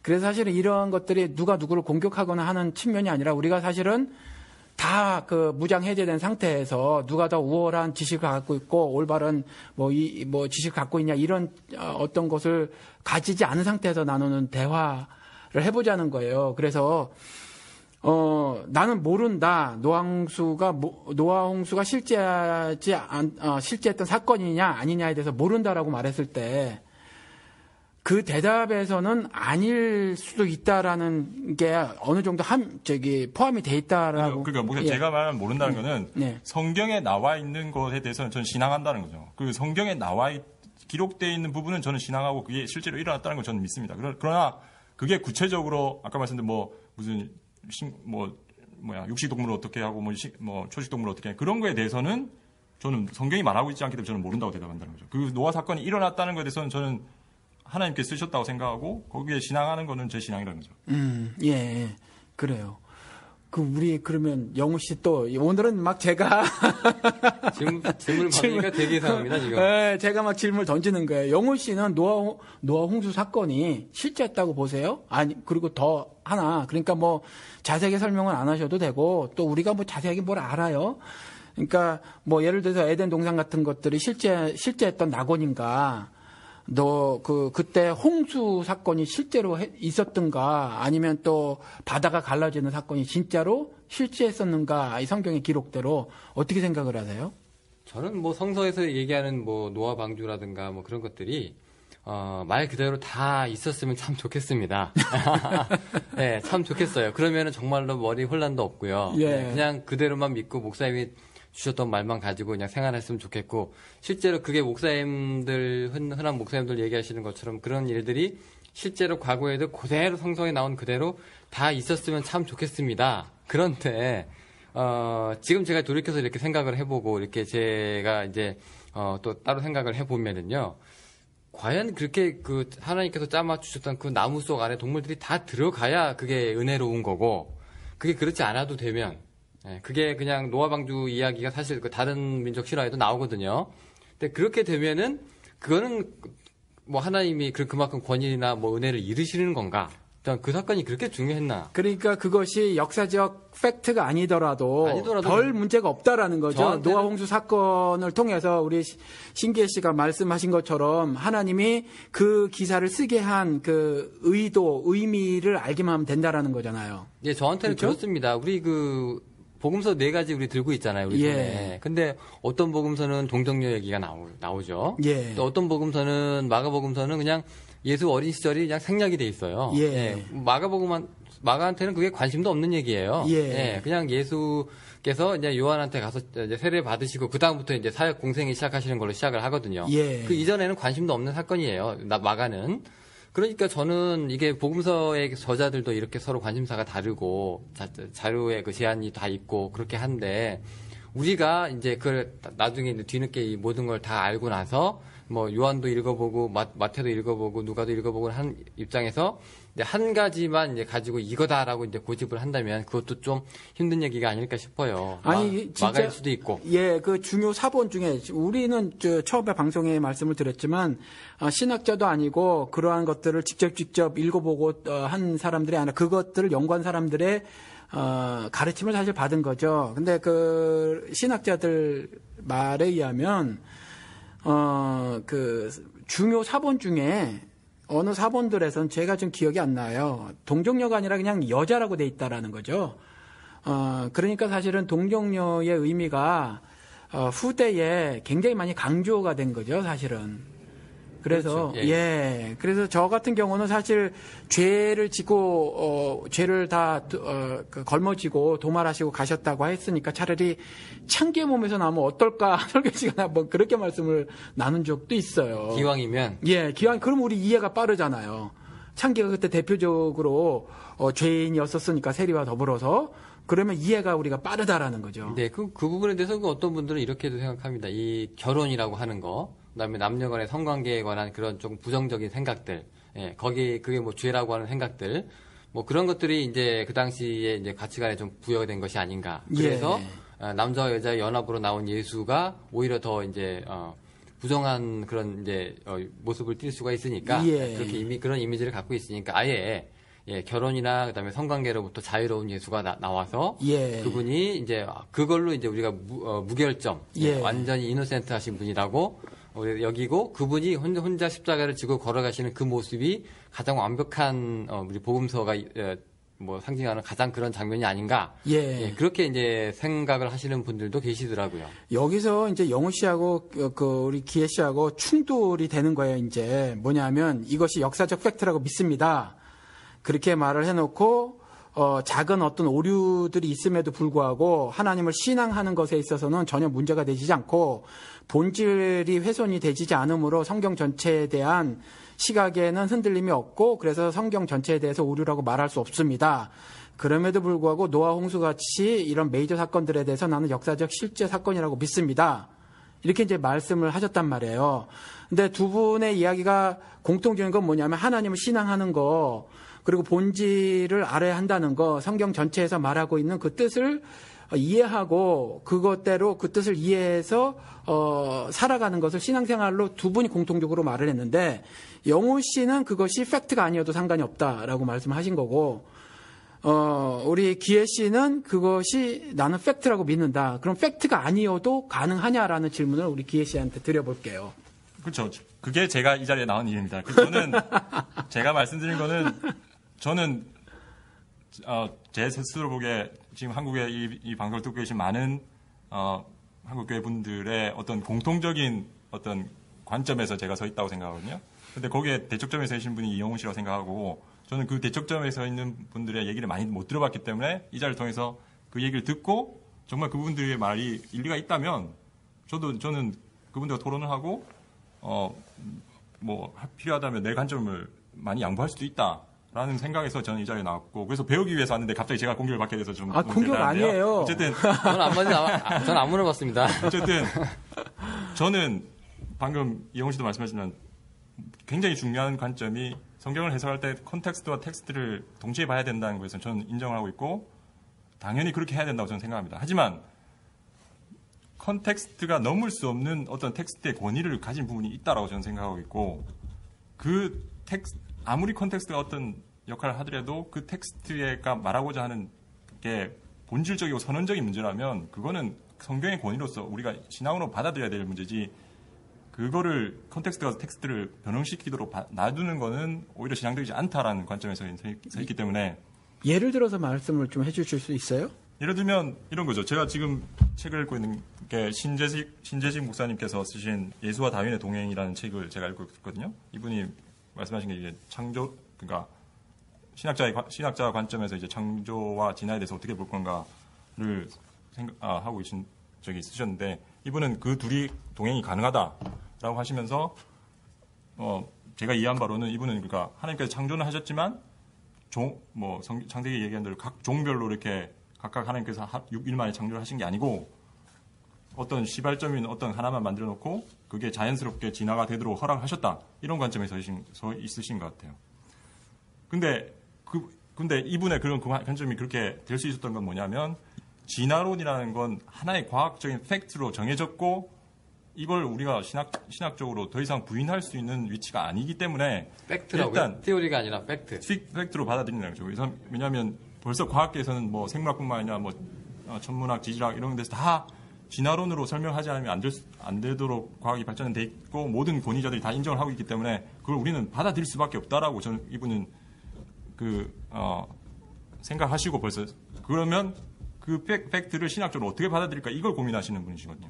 그러니까 성경에 있는 예를 들어서 하나님의 말씀으로 창조하신 그런 부분들에 대해서 그것이 텍스트인데 그렇죠. 그 컨텍스트라는 세상 학문 진화론, 예를 들어서 진화론을 가지고 그 텍스트 자체를 사실 뭉개버리는 일은 안 된다라는 거죠. 그렇게 지금 생각하시는 것 같아요. 근데 제가 배워오고 제가 신앙하는 바로는 그런 컨텍스트가 있다 하더라도 텍스트 성경에서 하나님께서 6일 만에 각 종류대로 창조하셨다라는 걸 선언적으로 선포를 하셨다면 그걸 신앙하는 게 신앙인의 자세가 아니라는 관점에서 있다는 거죠. 예, 여기서 우리가 한 가지 제가 좀 중간에 양해 말씀을 좀 드려야 할 게 미국에서 좀 살다 보니까 재수 없는 경우가 좀 있어요. 뭐냐 하면 저도 자꾸 그러는데 좀 이해를 좀 해주시기 바랍니다. 왜 미국에 사는 교포들은 전부 저 모양일까 그러실지 모르겠는데 영호 씨가 지나가면서 팩트라고요? 티어리가 아니라고요? 이러셨단 말이에요. 그렇죠? 근데 이 티어리가 뭐 다 아시겠지만 뭐 그 이론이라는 말이거든요. 근데 여기서 살다 보면 자꾸 이제 이렇게 영어 단어를 쓰게 됩니다. 그래서 좀 방송을 청취하시는 여러분들 왜 그럴까 좀 그러지 마시고 너그러운 마음으로 수준들이 다 높으시니까 예, 저희 좀 이해를 좀 적응력은 해주셨으면 좋겠습니다. 예, 알아들으실 수 있을 것 같습니다. 예. 중요한 질문이고 중요한 답변이었었어요. 그러면 영호 씨가 답을 좀 답이라기보다 의견을 좀 말해줬으면 좋겠어요. 이와 같이 텍스트가 있다는 거죠. 중요한 예가 또 하나가 있는데 예를 들어서 이제 뭐 이혼 불가를 예수님이 분명히 외치셨단 말이죠. 모세 때 증서를 주고 이혼하라고 한 건 니들이 전부 마음이 딱딱해서 그래. 완악해서 그래. 우리는 완악하다고 번역된 게 hard은 딱딱해 굳어져 버렸다라고 된 거잖아요. 그런데 아무튼 그래서 그래 그러면서 이혼 불가를 외치셨단 말이죠. 그런데 이것이 컨텍스트가 딱 등장을 해버리면서 당시에 과부장적 사회인 그때 그 유대 사회에서 이혼을 당하게 되면 여자는 거의 사회적으로 매장을 당한다. 그렇기 때문에 평등하신 하나님께서 여성의 인권 보호 차원에서 그리고 사회적 어떤 보이지 않는 폭력으로부터 지켜주시기 위해서 이혼 불가를 외치신 거지라는 해석이 있단 말이에요. 그러니까 이 컨텍스트가 그 텍스트를 제가 볼 때 그거는요. 예. 컨텍스트 정확한 의미의 컨텍스트는 아닌 것 같아요. 왜냐하면 지금 우리가 여성의 인권이 많이 발달한 특히 미국에서 이제 그런 얘기들을 이렇게 보게 되면은 그 당시에 우리가 그런 허점들이 보이잖아요. 그러니까 그 당시에는 여성의 인권이 많이 이렇게 죽었구나, 여성의 인권이 없었구나. 그러니까 우리 시대에서 보는 시각으로 그걸 적용했기 때문에 그건 그 당시의 컨텍스트가 아니라 지금의 컨텍스트죠. 그래서 예수가 그렇게 얘기했다. 아니 그러니까 네. 우리가 지금 볼 때 네네. 지금도 그렇게 해석을 하시는 분이 있으니까 네네. 그러면 그런 지금 그렇게 해석하시는 분들은 그 당시의 컨텍스트가 제 말씀은 그 컨텍스트를 가져와서 지금 현재 우리가 텍스트라고 하는 성경 말씀을 해석함에 있어서 아니 그러니까 그게 잘못됐다는 거죠. 그 당시에 순수하게 예수께서 이혼에 대한 얘기를 하실 때 그 컨텍스트는 여성의 인권을 보호해야 된다는 그런 컨텍스트는 지금의 컨텍스트예요. 지금 한창 여성 인권을 살리자 하는 그거를 갖다가 성서의 그 예수 사건으로 끌고 들어가서 오히려 거기다가 반영을 하는 거잖아요. 그 당시에 뭐 인권이 뭔지 여성의 인권이 뭔지 거기 몰랐다는 얘기예요. 사람들은 그에 대한 뭐 인식조차 없었을 때 그때 예수가 이제 여성의 인권을 깨우러 간 게 아니라 그때 예수가 이혼 얘기를 했는데 지금 보니까 마침 우리의 컨텍스트에서 보니까 여성의 인권이 지금 참으로 등장하기 때문에 예수가 그 얘기를 적절하게 해줬구나. 라고 그렇게 이제 거꾸로 파고 들어간다는 얘기죠. 저는 그거는 컨텍스트라고 보지 않고요. 오히려 예수가 얘기했던 컨텍스트는 그게 아니라 진짜 컨텍스트가 있어요. 이혼을, 모세가 얘기는 했지만 니들 얼마나 모세를 괴롭혔으면 모세가 야, 그래, 이혼해. 라고 증서까지 줬냐. 그때 이혼 당할 그 증서의 그 컨텍스트를 얘기를 하잖아요. 그 당시의 컨텍스트가 니들이 원래 하나님은 이혼을 반대하셨지만 니들이 하도 모세를 못 살게 구니까 모세가 할 수 없이 괴롭힘을 당하다 못해 그냥 그래 이혼 증서라고 써주라고 했지. 그게 컨텍스트죠. 거기서 얘기하는 컨텍스트는.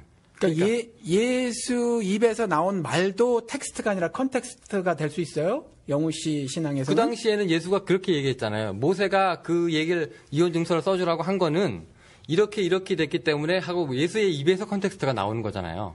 그러니까 우리가 십계명에서 간음하지 말라, 살인하지 말라가 있을 때 아무런 사건도 없었는데 하나님이 그냥 간음하고 살인하지 말라고 주신 게 아니라 간음하고 살인하고 유성숭배하는 그 난리 통해서 하나님이 그런 컨텍스트를 보고 십계명을 던져주신다는 얘기예요. 예. 그러니까 그런 측면이죠. 예수의 얘기도.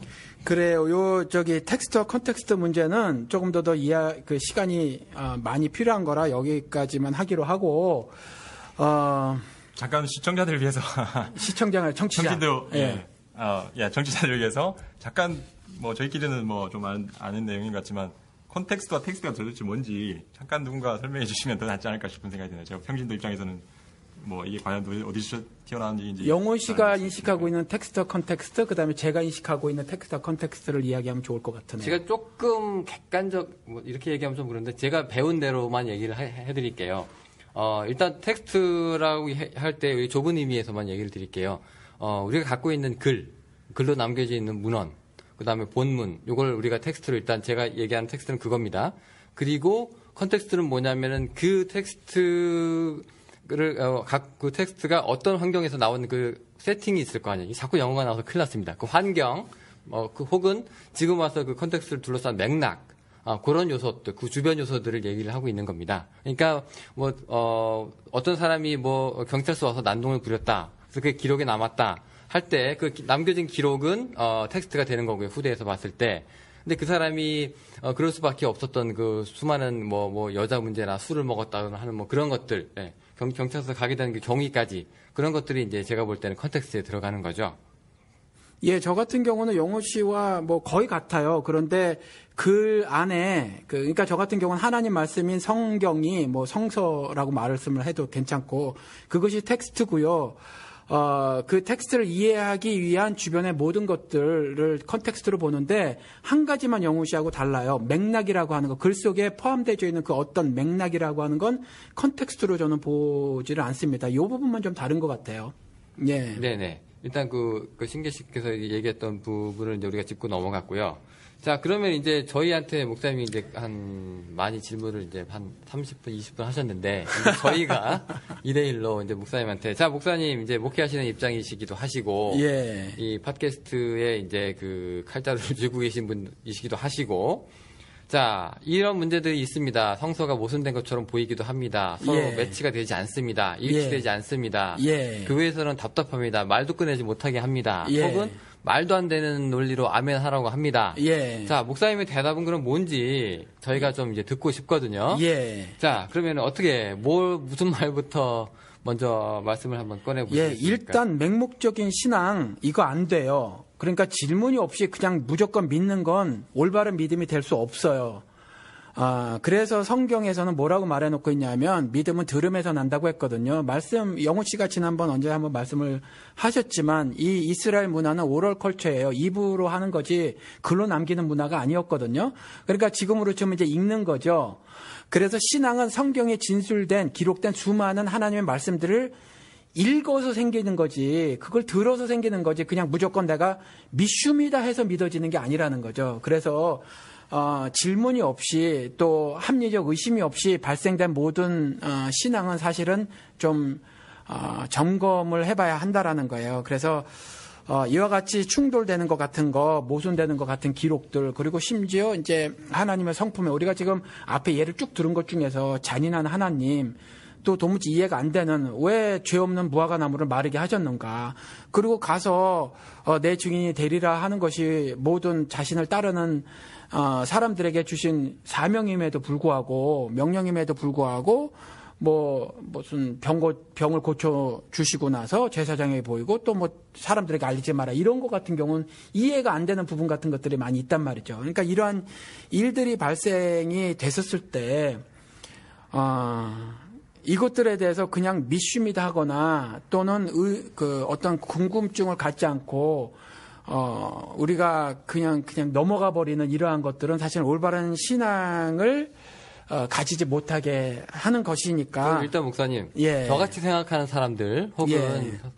성경을 읽거나 이제 설교를 들을 때, 예. 좀 잘 모르겠다. 예. 내가 이런 생각해도 되나? 내가 예. 과기새끼 아닌가? 내가 시험 받고 있는 게 아닌가라고 하는 예. 이런 얼토당토하는 생각들을 하시잖아요. 예. 근데 이런 궁금증들이나 의문들을 건강하다 혹은 건전하다라고 생각을 해도 되는 겁니까? 그렇게 해야만 건강한 거죠. 그런 영어 단어를 제가 또 써야 되겠네요. 갑자기 한국 단어 좀 말씀해 주세요. 스트러글링이라고 하죠. 뭐라고 해야 되죠? 갈등? 예, 갈등 같은 거 그런 것들을 지속적으로 버리지 않으면 그러니까 그 갈등을 버리는 것 자체가 일단 건강한 거예요. 왜냐하면 우리는 육신을 입고 살거든요. 우리가 지난주에 우리 교회에서 이제 갈라디아 말씀을 공부를 했는데 이렇게 말씀을 하고 있거든요. 바울의 입을 통해서 하나님께서 말씀하신 것이 뭐냐면 나는 율법에 대해서 죽었다. 그래서 나는 더 이상 사는 게 아니다. 이거 이해가 되죠요? 나는 죽었다는 거예요. 그리고 더 이상 사는 게 아니다. 이렇게 말을 하는 거거든요. 그리고 율법에 대해서 죽었다는 게 뭡니까? 그리고 나서 또 말하는 것이 내가 육체 가운데 사는 것은 또 이렇게 말해요. 그러니까 이러한 의문들이 있다라는 거죠. 그래서 육체 가운데 산다는 건 뭔지, 또 내가 율법에 대해서 죽었다는 거는 뭔지, 이런 것들에 대한 구체적인 질문들이 들어가 줘야 한다는 거예요. 그래야 사실 올바른 신앙생활을 할 수 있는데, 제가 일단 성경의 오류 부분에 대해서 먼저 이렇게 제가 가지고 있는 시각, 그리고 언젠가 한번 방송에서 말씀을 드렸지만 하늘에서 뚝 떨어진 생각이 아니라 하나님께서 그동안 인류 사회에서 역사해 놓으신 그 역사의 한 부분, 그러니까 예를 들어서 하나님 말씀을 이해하기 위해서 신학이라는 거, 신학이 스타디 오브 갓이니까 하나님을 공부하는 거잖아요. 연구하는 거. 그러한 그 사회에서 하나님이 스스로 계시한 것들을 신앙 선배로부터 들은 것란 말이죠. 그런 것들을 좀 말씀을 드리면, 저는 일단 원본에는 오류가 없다고 믿어요. 아까 우리 기혜 씨하고 다른 시각인데, 나는 하나님이 전지전능하시기 때문에 하나님이 어떠한 저자를 선택을 해서 기록해 하셨다고 하더라도 어느 것 하나 틀림이 없다고 믿어요. 오류가 없다고 믿고, 다만 이제 그것이 필사되는 과정에서 오류들이 발생했는데, 예를 들어서 그 유명한 신학자 중에서 글리슨 알처라는 사람이 있어요. 이 사람이 쓴 책에 보면 12가지 정도의 필사의 오류를 말해놓고 있거든요. 뭐 그걸 다 말씀을 드릴 수는 없지만, 예를 들면 뭐 이게 영어인지 모르겠어요. 영어네요. 근데 어차피 모든 서양 언어들은 그 그리스 말에서 유래가 됐다고 하니까 아마 그것들이 혼합된 것 같아요. 하플로그래피라는 게 있어요. 뭐 이런 오류가 있는데, 이건 뭐냐면 철자나 실러버를 뭐라고 해야 되죠? 실러버를. 음절. 예? 음절이나 그다음에 단어나 이런 것들이 두 번 쓰여져야 할 것이 한 번만 쓰여진 경우가 있다라는 거예요. 예를 들면 쉽게 말해서 성경에는 이 단어가 없지만 미시시피 이러면 미시피를 기록한 거예요. 이런 오류들. 이게 이제 대표적인 게 뭐냐면 홍해 있잖아요. 홍해가 레드시잖아요. 그런데 이제 이게 사실은 그 부근에 갈대가 많이 나서 리드시거든요. 리드시. 근데 이가 하나가 빠진 거예요. 그래서 홍해라고 번역이 된 거거든요. 근데 사실은 정확하게는 갈대 바다인 거죠. 이게 이제 이사야서 26장 같은 경우가 대표적인 예인데, 읽어드리면 주께서는 마음을 주께 의탁하는 사람을 완전한 화평 속에서 지키시리니 이는 그 사람이 주를 의뢰함이니이다. 이렇게 했을 때 주께 의탁하는 하고 그 사람의 주를 의뢰함이니이다가 두 번 쓰여졌어요. 이게 우리 성경에는 주께 의탁하는 사람을 화평 속에서 지키신다고 할 때 의탁이나, 아니면 그 사람이 주를 의뢰함이니이다고 했을 때 이 의뢰함이나 똑같이 trust, 신뢰하다거든요. 신뢰하다인데 영어에서는 오늘 영어를 써보죠. Those who stayed in thee because he trusted in thee. 이게 킹 제임스 옛날 고어라서 이렇게 되어 있어요. 그러니까 여기서도 영어 성경에서도 stayed하고 trusted 이렇게 쓰여져 있지만 사실은 같은 단어를 이렇게 영어 성경에 번역해 놓은 거거든요. 그러니까 이게 두 번 쓰여져야 하는 거예요. 아니 두 번 쓰여져야 하는 건데, 실제 이게 원본에서는, 사본에서는 이게 한 번만 쓰여져 있다는 거예요. 뭐 이런 경우가 있거든요. 그러니까 실제에서는 어떻게 쓰여졌냐면, 한국말로 하면 주께서는 주를 신뢰하는 요게 빠진 상태에서 주께서는 사람을 완전한 화평 속에서 지키시리니 이는 그 사람이 주를 의뢰함이니이다 하고 트러스트가 한 번밖에 안 쓰여졌다는 거예요.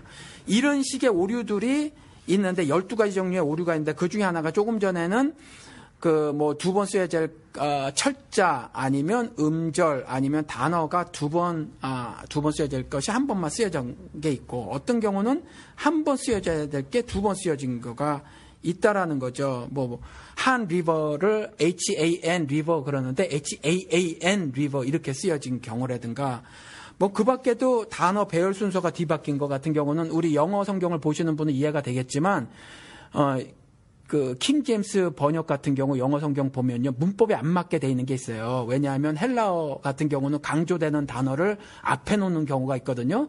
근데 킹 제임스 버전을 보면, 그 역을 보면요, 그 그 단어 배울 순대로 영어 문법에 안 맞지만 강조되는 단어를 앞으로 끌어다 그냥 문법에 안 맞게 쓴 경우가 있어요. 이와 같은 케이스가 있고 뭐 2개 단어를 하나로 그냥 겹쳐 띄어쓰기 안에서 묶어버리는 경우 아니면 1개 단어인데 필사하는 과정에서 단어 같지 않게 2개로 나눠진 경우 또 뭐 그밖에 이런 것들이 굉장히 많은데 이럼에도 불구하고 사본들을 보면 중요 사본들을 보면 그 예를 들어서 조금 전에 제가 미시시피 말했잖아요. 미시시피라고 했든지 미시피라고 했든지 그것이 미시시피 리버를 말하고 있다는 거죠. 미시시피 강을.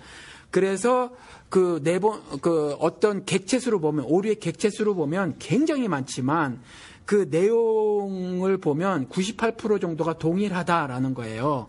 그래서 사실은 그 오류들이 큰 문제가 아니다. 이렇게 말씀을 드릴 수 있고 그래서 사실은 성경이 전하고자 하는 하늘의 비밀의 말씀에 대한 오류는 아니다. 아까 우리 기혜 씨가 말씀드린 것처럼 저자의 의도가 있는데 의도를 이해하는 데는 전혀 사실 그런 오류들이 문제가 되지 않고 지금 우리가 손에 들고 있는 번역서는 오류 투성인데 그 오류를 고치지 않고 그대로 놔둔 상태에서 이걸 출판한단 말이죠. 출판하는 것도 사실은 그러한 오류들이 있음에도 불구하고 하나님이 이 책을 사실 저자가 한 분인데 하나님이 이 저서를 통해서 우리 인류에게 전하시고자 하는 그 구속사적인 어떤 메시지를 이해하는데 전혀 손상을 입히지 않는다라는 거예요. 그래서 저는 지금 그렇게 이해를 하고 있다라는 거죠. 그리고 이것이 하늘에서 뚝 떨어진 제 믿음이 아니라 저에게도 스승이 있고 또 이와 같이 주장한 사람이 저는 남침여교에 관계된 신학교에 다니고 있는데 남침여교는 제너럴 베프티스트와 파티큘러 베프티스트가 2개로 나눠져요.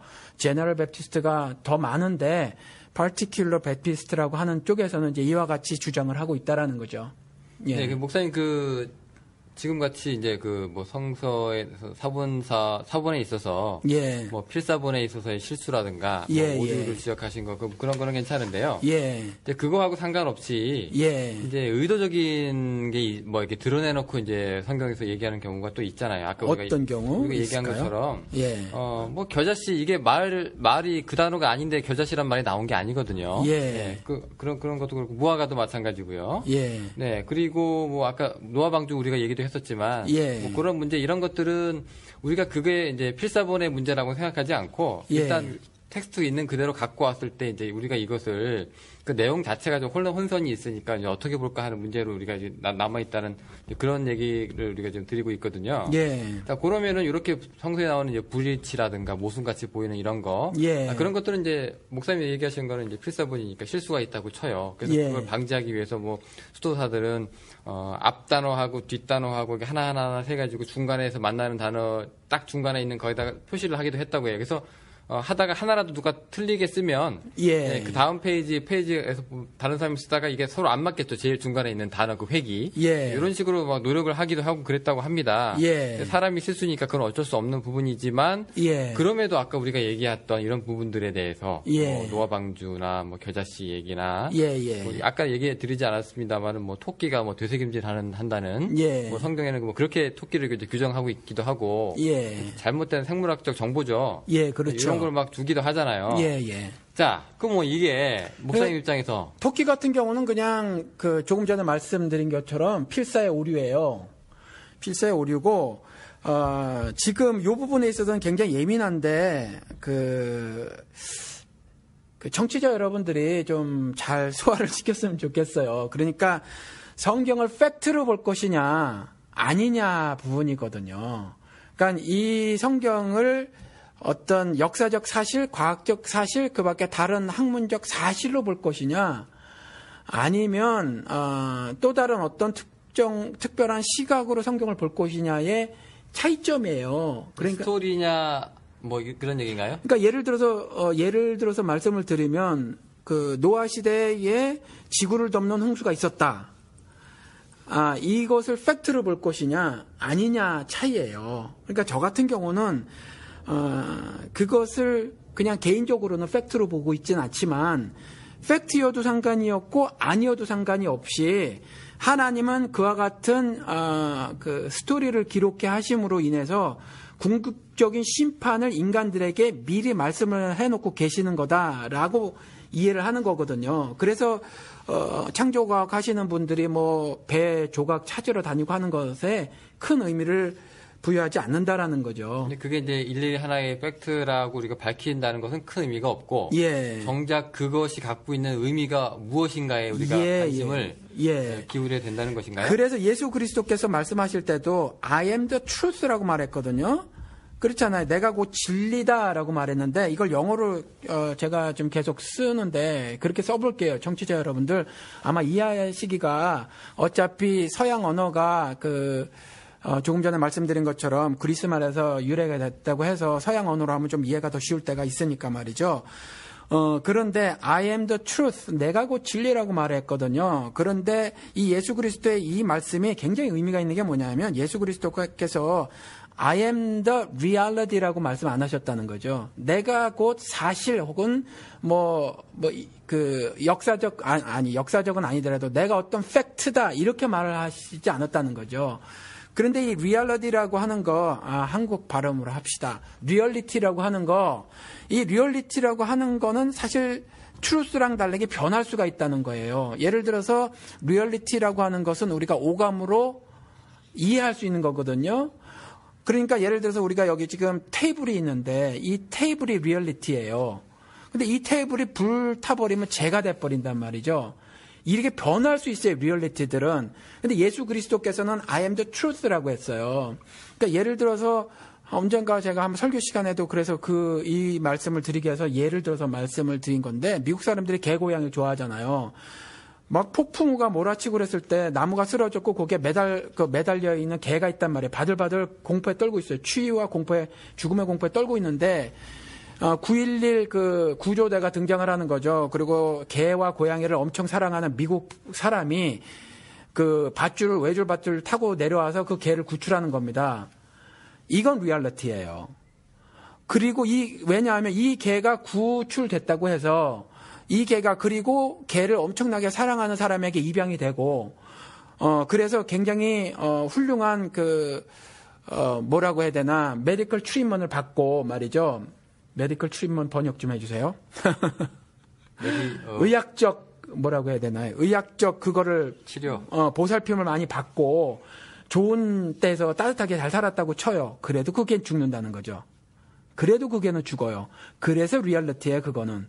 그런데 예수 그리스도께서 십자가 대속 죽음으로 구원하신 그 구출, 그거는 truth라는 거죠. 다시는 안 죽는다는 거예요. 그 부분이 다른 거거든요. 그래서 성경을 이해할 때 이와 같이 팩트라든가 리얼리티 같은 말인데 그런 식으로 성경을 봐서는 안 된다라는 거죠. 그래서 예수 그리스도께서 선언하신 I am the truth, 내가 곧 진리다. 그리고 요한복음에 기록된 대로 성경은 너희들이 묵상하는 것처럼 성경에 영생이 있는 줄 알고 성경을 그렇게 상고하지만 사실은 성경이 나에 대한 책이로다라고 말씀하신 것처럼 사실은 성경에서 성경이 진리라고 하는 말은 바로 예수를 증거함에 있어서 조금도 변하거나 누락되거나 에러가 없는 책이다라는 의미에서 진리라는 거예요. 그래서 그런 의미로 우리가 성경을 이해하고 보면 성경에서 예를 들어서 우리가 지금까지 오류를 처음에 많이 이렇게 나열했단 말이에요. 그리고 이런 것들이 사실은 두 가지 측면. 하나는 사본이 필사되면서 발생했던 그런 오류들. 그 다음에 하나는 우리가 이해가 부족한 부분들이 있거든요. 그래서 지금 거울을 보는 것 같이밖에는 사실은 희미하게밖에 이해가 안 되는 경우가 있어요. 이해 한계를 드러낼 수밖에 없는 것들. 그럼에도 불구하고 성령님께서 깨닫게 해주시는 믿음으로 인도하는 그 진리들을 우리는 깨달을 수 있다는 거거든요. 그래서 어떤 이와 같은 오류들이 보이거나 이해가 안 되는 것 같은, 서로 충돌하는 것 같은, 도무지 하나님의 성품이 이해가 안 되고 혹은 예를 들어서 수많은 병자들이 있는데 한 사람만 딸랑 고쳐주는 것 같은, 편애하시는 것 같은 장면들, 이러한 것들에 대한 이해, 우리가 인간적으로 생각했을 때 좀 하나님의 성품에 맞지 않는 이런 것들에 담겨져 있는 의도, 의미, 이것을 깨닫는 것에서 진리는 조금도 훼손되지 않는다. 그리고 그런 것들을 통해서 예를 들어서 솔로몬 그 베데스다 행각에서 벌어진 그러한 것들을 통해서도 무엇을 말씀하시고자 하는가를 우리가 이해를 하려고 한다면, 그것은 절대로, 우리가 제기하고 있는 어떤 의심들을 충분히 해소를 시켜줄 수 있다. 이렇게 생각이 들고 저는 그게 믿음이라는 거죠. 저의 믿음. 근데 그 목사님 예. 그 오늘날 교회가요. 예. 이게 목사님 얘기하시는 것처럼 이게 트루스라고 우리가 강력하게 주장을 할 때는 예. 그게 항상 그 뒷받침의 팩트이기 때문에 이것은 진실이다라고 사람들이 이제 목사님들이 이렇게 많이 얘기를 하고 예. 성도들이 또 그렇게 받아들이거든요. 그렇죠. 자, 그런데 그게 팩트가 아니어도 좋은데 이것은 트루스라고 얘기를 하실 때 예. 제가 볼 때 몇몇 분들은 우리가 마치 그 천국 지옥을 얘기를 잠깐 하다가 넘어갔을 때도 이렇게 너무 놀라셔서 막 댓글들 달고 그러셔서 그렇죠. 이거 좀 파장이 있을까 좀 그렇게도 조금 생각이 좀 드는데요. 예. 이분들 입장에서는 이게 무조건 진리이어야 하고 그래야 예. 가치가 있고 예. 그래야 모든 성경 구절이라든가 예수 그리스도의 그런 말씀이 예. 맞아 떨어지는 예. 그런 거가 되어야 되는 건데요. 예. 이게 뭐 아닐 수도 있습니다. 그러나 그것이 진리를 훼손시키지 않습니다라고 얘기를 할 때는 예. 이게 조금 이게 약간 말이 좀 모순되는 것 같기도 하거든요. 이게 왜냐면 사실이기 때문에 거기에 힘이 실리는 거지 사실이 아니어도 진리는 맞습니다라고 얘기하면 사람들이 혼동하기 시작하니까요. 예. 이런 문제 좀 혼란스러워하시는 분들을 위해서는 뭐라고 해주실 수 있을까요? 진리에 대한 개념이 사실은 각각 다 달라요. 그러니까 흡사 기독교를 공격하시는 분들이 이제 너희들 진리라며 그런데 왜 이렇게 모순되지 이런 말을 하거든요. 그런데 사실은 자신들이 알고 있는 진리도 어떤 경우는 종교 같은 경우가 있어요. 자신들이 확신하고 있는 거, 자신들이 믿고 있는 것들이 자신들이 그냥 그렇게 믿고 있는 것에 불과하지 그들이 믿고 있는 것조차도 사실은 다른 시각으로 접근해보고 이해를 하려고 하면 사실은 진리가 아니에요. 그리고 우리가 지금 옆에서 과학을 공부하신 분이 계신데 사실은 과학적 우리가 진리라고 믿고 있는 것들이 사실 여전히 많이 이론인 경우가 많이 있잖아요. 사실 저는 잘 모르지만 연력학 제1, 제2법칙이 진리로 증명이 됐나요? 기혜 씨? 지금? 증명이라보다 하나의 공리화된 거죠. 이제 어떻게 수많은 사람들이 이렇게 현상을 관찰하고 실험을 했지만 어느 하나도 이렇게 그 법칙에서 벗어나는 그 사례들이 발견되지 않고 있기 때문에 현재까지는 하나의 공리화됐기 때문에 법칙이라고 할 수 있는 거죠. 예. 그런데 이제 아무튼지 예를 들어서 과학 같은 경우는 어떤 이론들이 제기가 되고 그다음에 그것을 또 다른 이론이 제기가 되면 똑같은 것에 대해서 또 다른 이론이 제기가 되면 앞에 것들이 다 무너져요. 그렇죠? 그러니까 과학에서 진리는 그렇게 적용이 되거든요. 그런데 인문학에서 진리는 그렇지 않아요. 예를 들어서 고대에 어떤 고대 철학자가 뭘 제기했는데 100년 후나 아니면 500년 후에 또 다른 철학자가 또 다른 것에 대해서 무엇을 제기한단 말이죠. 예를 들어서 신에 대해서 제기를 해요. 그러면 이전에는 고대 때는 자연을 신이라고 믿었던 사람들 수가 많은데 중세 때까지만 해도 예를 들어 천둥번개에 치면 신이 노했다고 믿고 있었던 사람들이 많잖아요. 이런 것들을 지금은 뒤엎는단 말이죠. 그렇다고 해서 앞에 것들에 대해서 전부 다 무너뜨리지 않아요. 인문학이나 사회과학에서는. 그러니까 진리에 대해서도 각각의 생각이 다 다른데 예를 들어서 우리 기독교계 내에서 말하고 있는 진리라고 하는 것은 성경만을 말하는 거예요. 그리고 그 성경만을 말한다고 했었을 때 성경은 예수 그리스도에 관한 책이다라는 거거든요. 그러면 그 예수 그리스도가 내가 그 진리라고 했으니까 다니엘서 7장 예언된 대로 하늘 구름을 타고 오시는 이고 그분은 뭐냐 하면 그 예수 그리스도가 메시아며 구세주며 그 다음에 하나님의 아들이다라는 것이 진리라는 거예요. 그러니까 그 말을 하고 있는 거지 예를 들어서 어떻게 단 6일 만에 창조했어. 이 부분에 대해서는 우리 기독교계 내에서도 여러 시각이 있고요. 그렇다라는 거예요. 그래서 그런 부분에 있어서 따지고 들어오면, 예를 들어서 기독교에서 말하고 있는 진리에 대해서 충분히 이해를 하지 못한 상태에서 자기들이 이해하고 있고, 그러니까 진리에 대한 definition 혹은 terminology를 자기들이 정해놓은 상태에서 그것에 왜 부합되지 않아? 라고 하는 거기 때문에 그것은 사실은 올바른 지적이라고 볼 수는 없죠. 아니, 목사님, 아까 제가 드렸던 질문은. 예. 그러니까 사람들이 이런 것 때문에 많이 혼란스러워하고. 예. 이제 그게 사실이기 때문에 진리라고 외칠 수 있었다. 이렇게 믿고 있는 사람들이 이제 그게 성서에 나오는 그런 것들이 이제 의미를 해치지 않는 것처럼 예. 이것이 노아 방주 사건이 꼭 사실이든 아니든 예. 거기서 나오는 우리가 의미를 찾자라고 했을 때 사람들이 흔들리고 있을 때 예. 이런 분들한테 이제 우리가 뭐라고 해주실 수 있느냐 예. 이런 얘기였거든요. 예, 자, 그게 답이 되지 않았나요? 그러면 그러니까 그런 것에 전혀 흔들릴 필요가 없다는 건가요? 어떻게? 그렇죠. 그게 전혀 흔들릴 필요가 없죠. 하나님은 여전히 동일하게. 그래서 한번 극단적으로 제가 이렇게 우리 옆에 기혜 씨하고 한번 대화를 나눈 적이 있어요. 이전에도 한번 제가 설교 시간에도 말씀을 드렸는데 물론 그럴 거는 아니지만 둘 중에 하나 무엇을 택할래 했었을 때 예수냐 성경이냐 했을 때 전 예수를 택한다는 거죠. 이 부분은 좀 설명이 필요한데 아무튼지 뭐 성경을 통하지 않고는 예수를 알 방도가 없지만 둘 중에 하나 택한다 그러면 당연히 예수의 예수를 성경을 택하는 것이 아니라 예수를 택한다는 거죠. 똑같이 만약에 저에게 어떤 극단적인 질문을 한다면 성경의 보존 역사를 딱 깡그리 무시한 채로 그냥 뚝 떨어져서 내 손에 지금 번역서만 지어졌다라고 했었을 때 어떻게 그것을 이해하고 받아들이고 수용할 것이냐라고 했었을 때 저는 여전히 성경을 통해서 다른 세상의 어떤 책이나 다른 종교 경전에서 말하고 있지 않은 유일신 하나님을 말하고 있으므로 저는 지금 번역서만 하나 갖고 있고 이전에 원본이나 사본들을 깡그리 이전에 존재하지 않았다고 하더라도 여전히 저는 이 성경을 진리로 받아들이고 수용할 것이다라는 거죠. 이렇게 설명해 볼게요. 저는 제가 목사님 두 분들은 좀 어렵게 설명하시면 저는 이렇게 한번 얘기해 보고 싶습니다. 얼마 전에 한국에 굉장히 유명했던 드라마가 있죠. 응답하라 1994라는 드라마가 있었는데요. 많은 분들이 재밌게 보셨을 것 같은데 거기 보시면 그 1994년을 이렇게 재현하는 과정에서 디테일한 것들에서 실수가 있었어요. 그 예리하신 네티즌께서 다 이렇게 그 지적을 하셨는데 그런 디테일한 잘못이 있다 하더라도 그 드라마에서 우리가 감동을 못 받는 건 아니지 않습니까?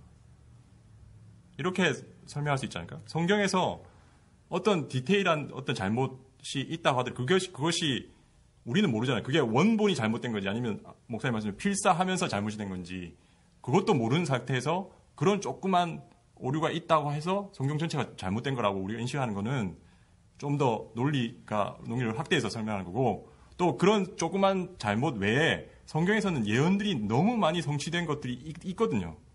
그런 것들을 살펴볼 때 성경이 우리가 진리라고 기독교인들은 말하는 거지 그런 디테일한 것들의 어떤 우리가 이해가 안 되는 부분이 없다는 거 우리가 깡그리 무시하는 게 아니라는 거죠. 차라리 우리 목사님들이 교회 다니면서 성서가 그렇게 드라마 같은 뭐 그런 이제 종류의 그런 이제 문헌이다 혹은 뭐 그런 감동이 있는 책이다 이렇게 했으면 우리 응답하라 저도 봤습니다만 재밌게 봤습니다만은 그게 우리가 저것이 허구인 걸로 일단 알고 그다음에 우리가 지금 다 저렇게 재현할 수는 없지만 그나마 노력을 해서 저까지 갔구나라는 걸 우리가 아는 상황에서 그 드라마에 이제 몰입을 하기 시작을 하잖아요.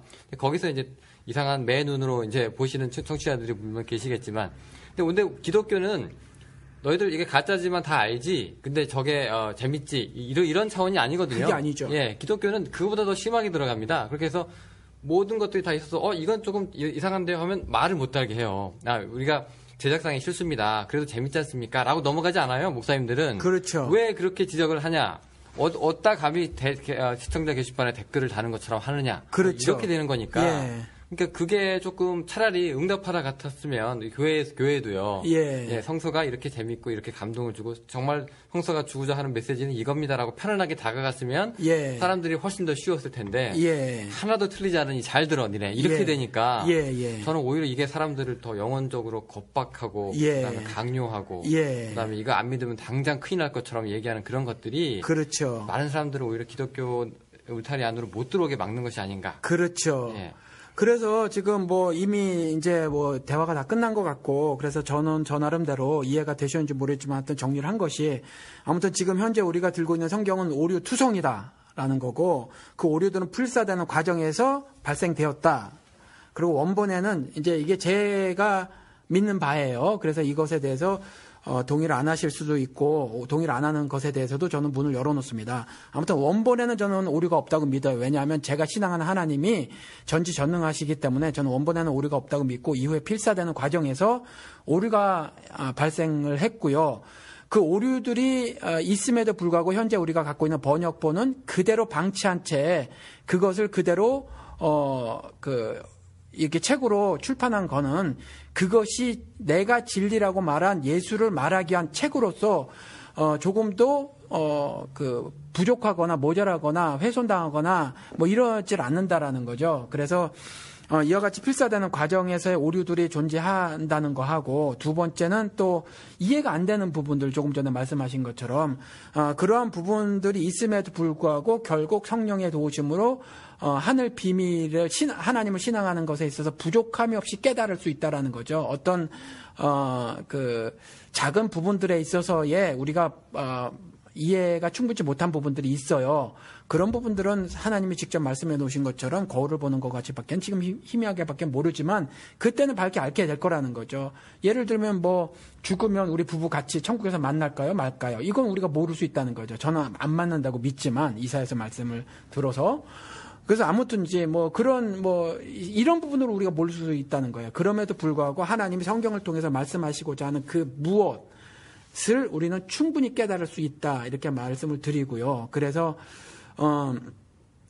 예를 들어서 노아 홍수 아니면 에덴 동산, 뭐 예를 들어서 에덴 동산 같은 경우 뭐 예를 들어서 인간이 축출된 낙원을 잃은 신락원, 그리고 나중에 낙원을 회복하는 복락원, 이런 차원의 이야기들이 전개되고 있는 거, 이런 차원으로 우리가 이해를 하면 되는 거지. 그 에덴 동산이 실제였느냐 마느냐 질문을 하는 건 사실은 성경을 보고 신앙을 하려고 하는 데에 오히려 걸림돌이 돼버리는 그럴 수 있다라고 저는 이제 제 신앙은 그렇고 그런 말씀을 드리고 싶습니다. 네. 예. 혹시 또 다른 뭐 좋은 의견 있으시면 우리 또 클로징 멘트에 또 아름답게 저희가 사용하도록 하겠습니다. 그거보다 제 마지막 이 진술에 네. 혹시 질문이나 딴지 걸 게 있으시면 청취자분들이 그럴 수 있으니까 차라리 그런 질문을 좀 말씀해 주시면 어떨까 싶어요. 예, 그러면은 뭐 댓글도 담아 주셔도 되고요. 두 분 중에서도 그러니까 목사 제가 덧붙이고 싶은 거는 이 방송을 듣는 청취자분들이 많이 뭐 들으면서 공감하시는 분들 중에 계실 것 같은데, 그런 분들이 좀 답답해. 저희가 처음에 제기했던 것처럼 교회에서 이런 걸 물어보면 그냥 기도만 하십시오, 뭐 성경을 더 읽으십시오, 뭐 이렇게 얘기를 하시는 분들 때문에 많이 고민을 하셨던 분이 많이 들으실 텐데, 목사님 방금 말씀하셨던 것처럼 그런 것들을 알려고 노력하는 자세는 굉장히 좋지만, 그 많은 분들이 고민을 하셔서 결론을 내린 게, 그런 걸 알려고 노력하는 시간에 성경을 좀 더 깊이 읽으면 자연스럽게 해석될 수 있는 부분이 있다, 그렇게 설명을 하셨으면 좋았을 텐데, 그 설명을 빼고 그냥 목사님들이 그냥 하십시오 이렇게 얘기를 하셔서 상처를 많이 받으셨을 텐데, 몰라서 그렇게 말씀하시는 분도 계셨겠지만, 많은 분들이 저는 선의의 의도로 그 성도의 어떤 신앙 상태를 봐서 뭐 신앙이 좀 어린 것 같다든지 뭐 그런 판단을 하셔서 그렇게 말씀하셨을 거라고 생각하기 때문에, 너무 많은 상처를 받지 마시고, 의미 드시면 요즘은 굉장히 뭐 책이나 인터넷 많이 발달했기 때문에 스스로 찾아서 공부하시고, 우리가 믿는 신앙은 하나님은 1대1로 만나는 하나님이시기 때문에, 하나님께서 묻고 찾고 두드리면 열어주신다고 하셨다는 걸 믿고 그렇게 노력하시면 나름의 많은 답을 얻을 수 있지 않을까 생각합니다. 네, 뭐 저도 뭐 비슷한 상황입니다. 목사님 오늘 더 이제 클로징 멘트가 이제 필요 없을 정도로 잘 말씀을 마무리를 해주셔서 감사를 드리고요. 예, 우리 기혜 씨 말씀에 한 가지만 더 하자고요.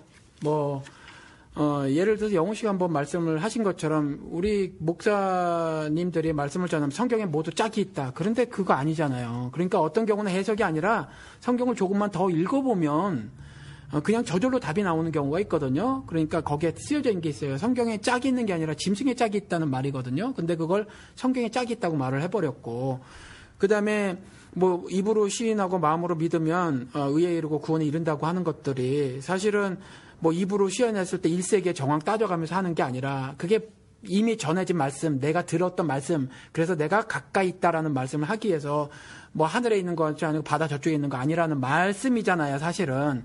그러니까 이미 그렇게 해석이 아니라 말씀이 전해져 있는 것이 있으니까, 그 청취자 여러분들이 이와 같은 태도로다 좀 오늘 뭐 목사 같은 말을 하게 되네요. 그러니까 좀 청취자 여러분들이 하나님을 신앙하시는 분으로서 좀 더 적극적으로, 그리고 주관적으로 성경을 열으셔서 좀 더 많이 읽으시기를 부탁 말씀을 드립니다. 권면의 주관적으로 말씀이죠. 읽어도 되긴 되는 건가요? 주관적으로 읽으셔야죠. 누가 객관적이 될 수 있나요? 객관적이 될 수 없어요. 그러니까 주관적으로 읽으시라고요. 읽으시고 또 그것에 대한 질문을 하시는 거죠. 계속해서 질문을 해나가시는 겁니다. 네, 오늘 여기까지입니다. 저희 에피소드 들으시고 또 많은 의견 남겨주시고요. 저희 댓글 또 페이스북 열려 있으니까 여러분들의 많은 의견을 기다리고 있습니다. 저희는 여기까지였습니다. 여러분, 청취자 여러분들 감사합니다. 감사합니다. 안녕히 감사합니다. 계십시오. 네, 목사님 감사합니다. 감사합니다.